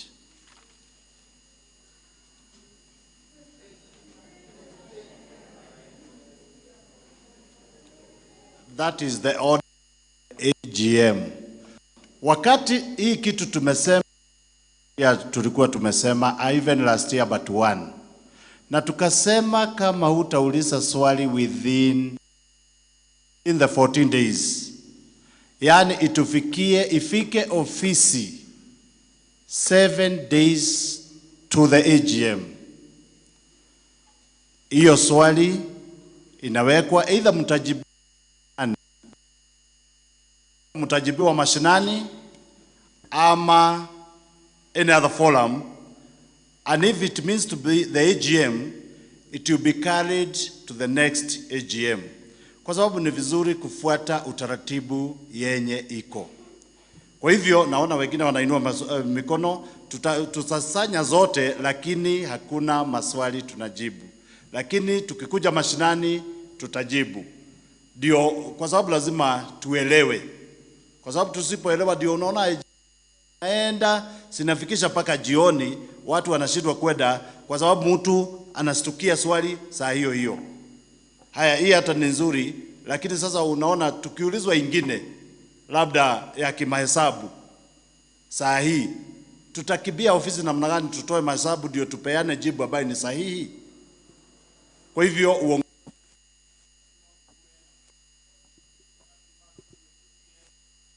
hii mahali nini ya maswali ambayo haina majibu sahihi.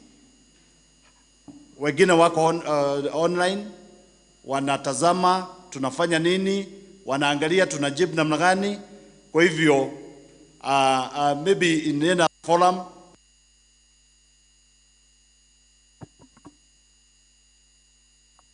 we can do that, but in this AGM, because tulikuwa tumesema vile inatakikana kuwa, hatujibu swali lolote. Si ati ya kwamba sina jibu ya hiyo swali, kwanza ni rahisi, lakini tukijibu mwingine aulize, hata the next AGM haitakuwa na utaratibu. Kwa hivyo kwa ajili ya kuweka utaratibu, kwa sababu ni kitu tulikuwa tumesema hatutajibu, na kama lazima ijibiwe kwa AGM, it's the next AGM ya 2021. Ni vizuri kuelewana ndio tusoge mbele pamoja, kwa sababu kuna utaratibu. Ndio unaona tunasoma hata budget ndio tusitumie pesa zaidi ya vile imepitishwa hapa. Thank you very much. Yes, my friend, mpe mic.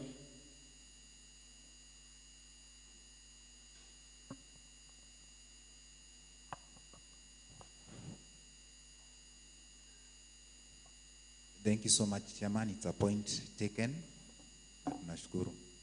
But this one started wakati tulikuwako, hii ya kuuliza swali ilianza wakati tulienda tukapatana kule Nakuru High. And as I was coming, niliuliza my members last week, nikauliza wanipatie maswali nianze kuleta. But hivi ndio wanilijibu, wakaniambia hata ile mkutano yenye tulipatana huko Nakuru High waliandika maswali mengi sana, lakini maswali yao hayakujibiwa. So wakaniambia hata hii mwaka hawataandika, juu hata wakiandika ni kazi ya bure. Na jambo lingine nilikuwa na pendekezo letu sisi, you know, we are chairmen na tumetumwa. Members wanashinda wakituuliza kule kwa groups, kwa nini SACCO ina implement mambo na hawaja consult members? So niko na ombi, wakati mnafanya kitu katika huko board member, ni vizuri kujulisha hata members, ndio pia nao wanaonekana ni watu katika SACCO, kuliko kuletea tu mambo tu kwa meza wanauliza na kwa nini hatukujulishwa, ni kitu mgeni. Na hii ilitukia wakati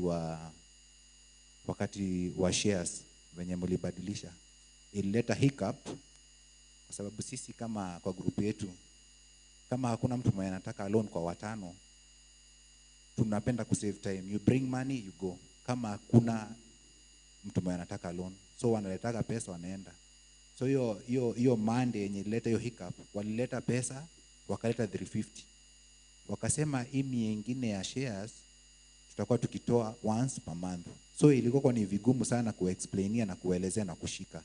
So it's good wakati mnafanya kitu, hata mnatuma officers kwanza wanatuambia.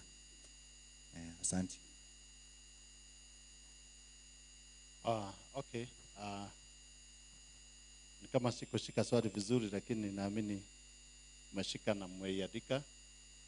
Pia tutaijibu mahali ingine. Thank you. Kuna mwingine ana? Yes, please.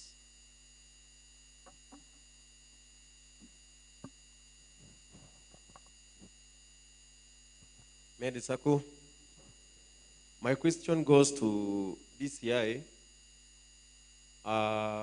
Last year, I was in the bench of election because I was representing somebody as an agent. So I wish maybe you can clarify this point, because we'll be having so many elections comes every year. Because you have classified as a spoiled vote as the one that has not elected five candidates. I saw last year maybe even 2 votes were counted, 2 candidates were counted. So maybe you can clarify the issue of the spoiled vote. How is it classified as a spoiled vote?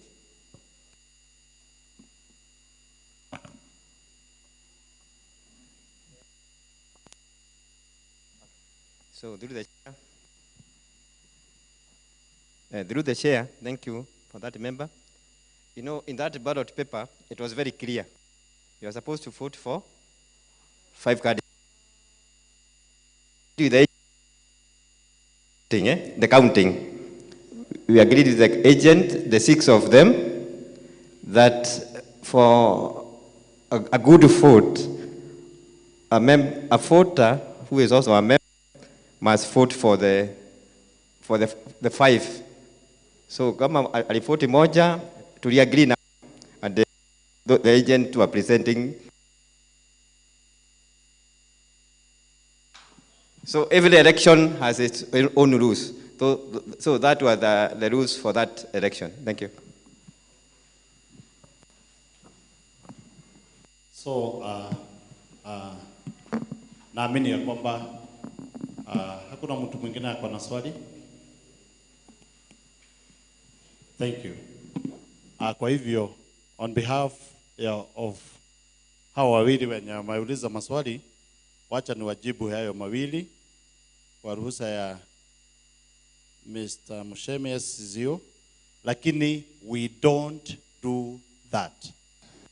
Na hata mkiangalia hata hizo zenye maswali zilikuwa zinasemekana hazikujibiwa 2019 huko na Kuruhai, ziliulizwa hapo hapo. Kwa hivyo ni vizuri members tuwe tunafuata utaratibu.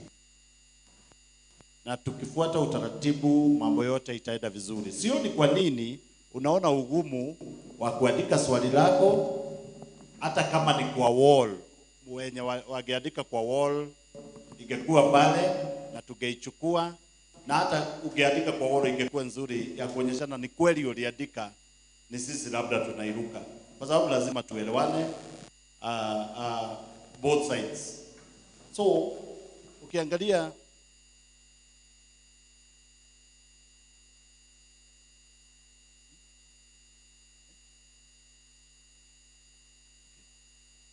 kwa hivyo ukiangalia kama hii Margaret Kahudhu anauliza ya loan application delays and appraisal.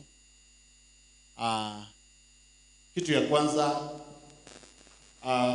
Medy Sacco tunasemaga 14 days loan ikipita you have to give us 14 days. Na hizo 14 days ni mkopo yetu, process yake inamalizikaga wakati the next of kin amepigiwa simu. Sawa. Kwa hivyo kuna wengine wakipeana tu form kwa nini, ikipitishwa kwa group officer ichukue, sasa wanasema imepitishwa. So kutoka hapo wanakuhesabia the 14 days, na unajua wale ambao wanapiga simu, kwa sababu Medy tumetapakaa kila mahali, lazima tuwe na utaratibu. Kwa hivyo the credit committee lazima waikague ile form, kwa sababu inatoka kwa field officer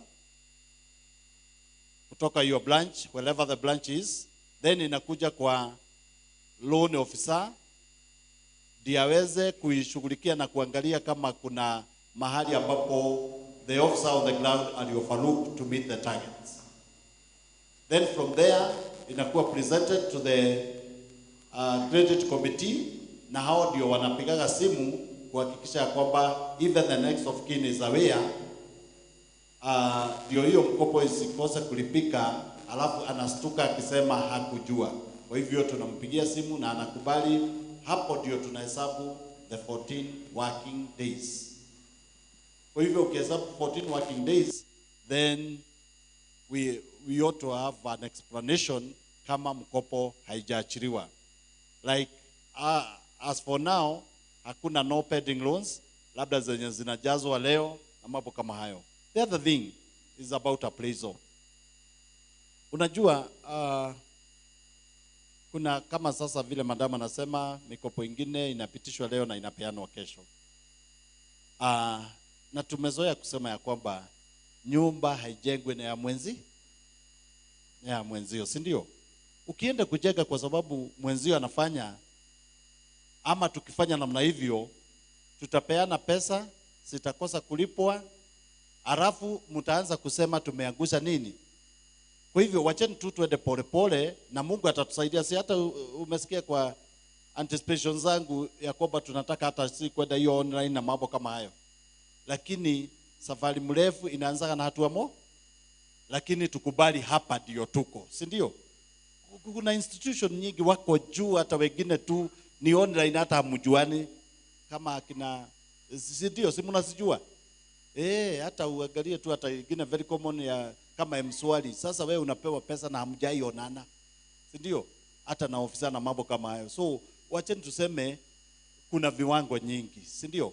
So let us accept where we are, ndio kesho tuweze kufika hiyo kiwango ingine. Kwa hivyo tafadhali tusijege na mwenzio, tukubali hii ndio yetu na ndio nyumba yetu na tunaendaga namna hii. Kama tunakula ugali kwa sasa, sikumaanisha kesho hatutakula nyama. Kwa hivyo tunaenda namna hivyo. Upande wa appraisal is also very important, kwa sababu ya vile tumetapakaa Kenya mzima, si ndio?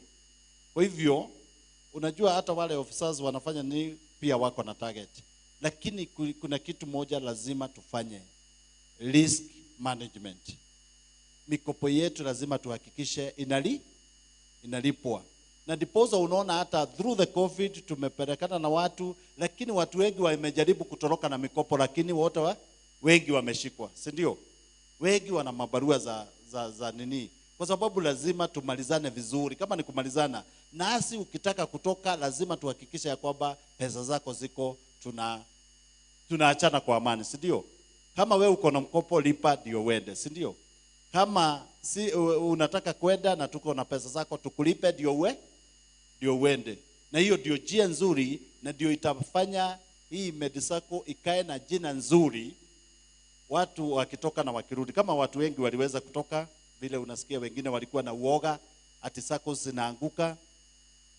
So hapa ndani tulikuwa na siasa zetu, kama vile mmesikia nikisoma, kulikuwa na negative politics za kusema ni kweli inaanguka. So many people resigned, na wengine wakifanya nini, lakini na nilisunguka kwenu kote, especially you leaders, na nikawaambia how stable is Medy Sacco, si ndio? Na tumetoka, na tunashukuru Mungu ya kwamba tumetoka katika hiyo hali. Sawa? Na hata ikikuja COVID nyingine, sasa nina confidence ya kwamba tutashinda. So Medy is going well. So appraisal lazima tuifanye kulingana na vile imekubalika, ama kulingana na vile board inaona, kwa sababu we are responsible. mikopo ikikosa kulipwa, watu wapate nini, ama unaitisha dividend, ama unaitisha rewards zako, leave alone dividends, tushindwe kukupea, tutawajibika. Kwa hivyo tafadhali, wacheni tufanye appraisal, kwa sababu sasa unakuta especially hapa town, okay, nyumbani mnaweza kusema ni namna hivyo, lakini sasa unajua sasa tukifanya hiyo kama appraisal itaendwa namna gani, hatuangaliagi ni akina nani wa mashamba na ni hapa town. Hata tunahama kila wakati, ndio unaona tunaenda kazini, kesho utakuta mtu kazi alifunga, utampata wapi? Si lazima umpate nyumbani. Kwa hivyo ndio tunafanya, na tumeinsist kazini na nyumbani. Kwa hivyo hiyo tunafanya, and we have no apology for that, because we have to do risk management. Kwa hivyo ndio unaona appraisal tunakaza madame, na tutaendelea tu kukaza, na si kupenda, lakini sasa tukienda online na tuweke mikakati ya online, sasa hiyo watu watapataka tu na mambo kama hayo. Then communication from my friend. Communication, I think it has improved, and since we have gotten the GM, kwa sababu and especially online, everything is being communicated. Then from there, we do the circulars through our officers to every groups. Kwa hivyo hakuna kitu ina change pasipo nini. But all the same, we have to accept, like now since COVID, a lot of things has changed. Kwa sababu sasa vitu zingine lazima communicate very fast, na tuna effect very fast. Kwa sababu sasa kulingana na vile kulienda, ni kama kila kitu ni kama ilikosa control kiasi. Sawa. So unakuta vitu zingine ingekuwa board wameamua hivi, tumesimamisha kwanza mikopo, na hakuna kulipa anything, hata mikopo hatupeani, hata nini, tunasimama, labda tunafungua kidogo, vitu kama hizo. Labda you have experienced a lot of changes, lakini hii yote tulikuwa tunafanya tukijaribu kuhakikisha kwamba we are managing the risk. And on the other hand, kama sasa wakati tulitoa COVID-19 emergency loan, pia we needed to bring back our members back to business, kwa sababu wengine walikuwa affected kabisa. Kama labda mama alikuwa anauza chai kwa kibada na vitu kama hizo ndio biashara zenye zilifungwa kwanza, hoteli zikafungwa, kile kitu, most of things were affected. Lakini sasa labda wewe kama ni watu wa chemist na wale wengine hawakuwa affected, even first wave, second wave, third wave. So kuna various businesses zingine zilikuwa affected, paka wengine tuliwapea chakula. Ni vile tu hatuge announce kwa woro tunapeana chakula, kwa sababu kila mtu angetaka, si ndio? So lazima tuwe wakati mwingine tunakuwa uelefu jinsi ambavyo tunaendeza mambo. Communication nafikiri bado tunaifanya vizuri kulingana na uwezo wetu, kwa sababu kama tuna provide a circular, kama sasa tumefanya changes kwa welfare, na zile changes tumesema effective from 1st June, na tumeipeana more than 30 days, na tuhakikisha kwamba inafika pale, na tukapeana the reasons why. You see? So mambo mengine tunaifanya tu tukijaribu tu kuhakikisha kutafuta usawa na kujaribu kutafuta wema kwa niaba ya zile pesa uliekeza, kwa sababu those savings belongs to you. Na lazima tuhakikishe tupeane mikopo, tusipeane pesa zako siko safe.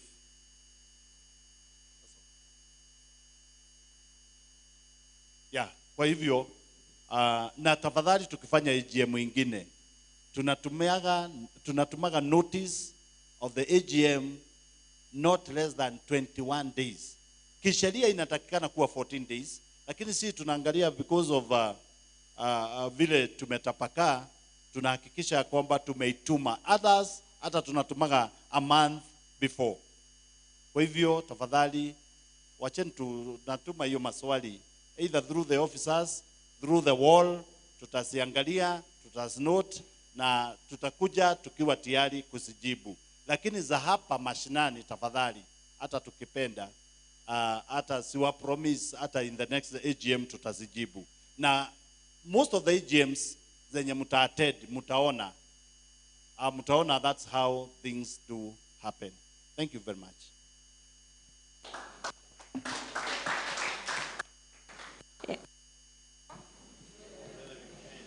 Together we can. Tumefika tamati na ningependa kuwashukuru sana kwa kukuja kwenyu. Ningependa tupate volunteer.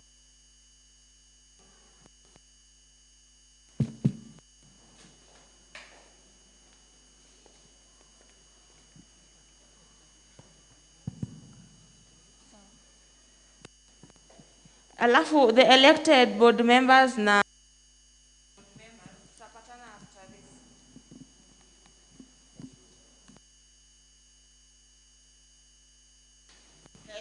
za Mungu wetu. Mungu Baba, mwenye enzi, mwenye mamlaka yote, tunakuita Baba. Hakuna Mungu kama wewe, aliye kama wewe, wa kufananishwa na wewe Jehova Mungu. Pokea sifa na utukufu kwa sababu ya uaminifu wako. Hakika hakuna Mungu aliye kama wewe. Jehova, ubali huu imegharimu mkono wako Jehova. Ni asanti kwa kurinda kila mmoja wetu Mfalme. Tumekuona ukitamaraki kwa sako hii yetu Jehova. Jina lako liinuriwe. Jehova, tunapoachana Mungu wetu, ukaongoze kila mmoja wetu, ukatutangulie kwa mambo yote Mfalme, na hata wanaoenda hadi Murang'a Mungu wetu, wabariki Jehova na uwatangulie Mwokozi. Wape msafara ulio mwema Jehova, ukawarinde na damu yako Yesu, damu yenye nguvu, yenye mamlaka yote Mfalme, ukawaepushanishe na mabaya yote Mungu wetu, katika jina la Kristo Yesu wa Nazareti. Asante kwa ukuu wako Jehova, hata uongozi wetu wa chama hii Jehova Mungu. Jehova, tuomba baraka zako zikaandamane na wao Mfalme. Jehova, ukawape hekima Mungu wetu, ili wanaotuongoza wakatuongoza na kweli na haki, katika jina la Yesu Kristo wa Nazareti. Asante Mungu wetu. Bariki kila mmoja wetu aliye mahali hapa Jehova, na ukabariki hata mifuko zetu Mfalme, ili tunapopatana hata kwa chama zetu Mfalme, tukaweza kutoa Mungu wetu. Asante, sifa na utukufu na zikurudie, na ni katika jina la Yesu tuomba na hata kuamini. Amen.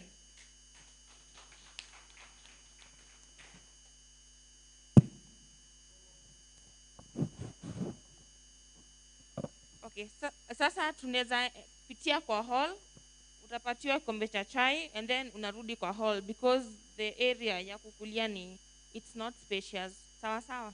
Tunapita na hii mlango.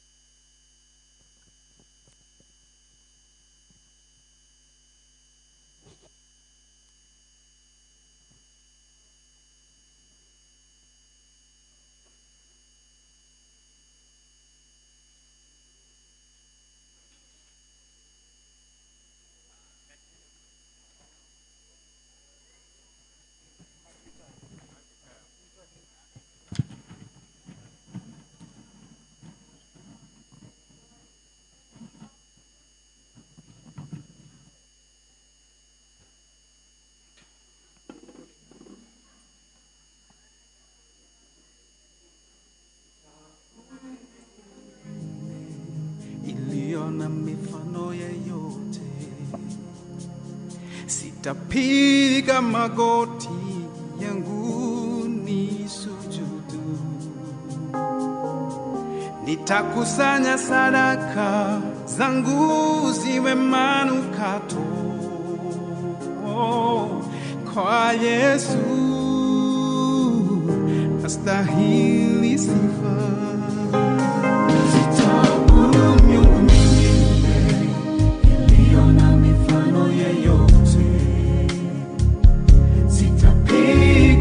magoti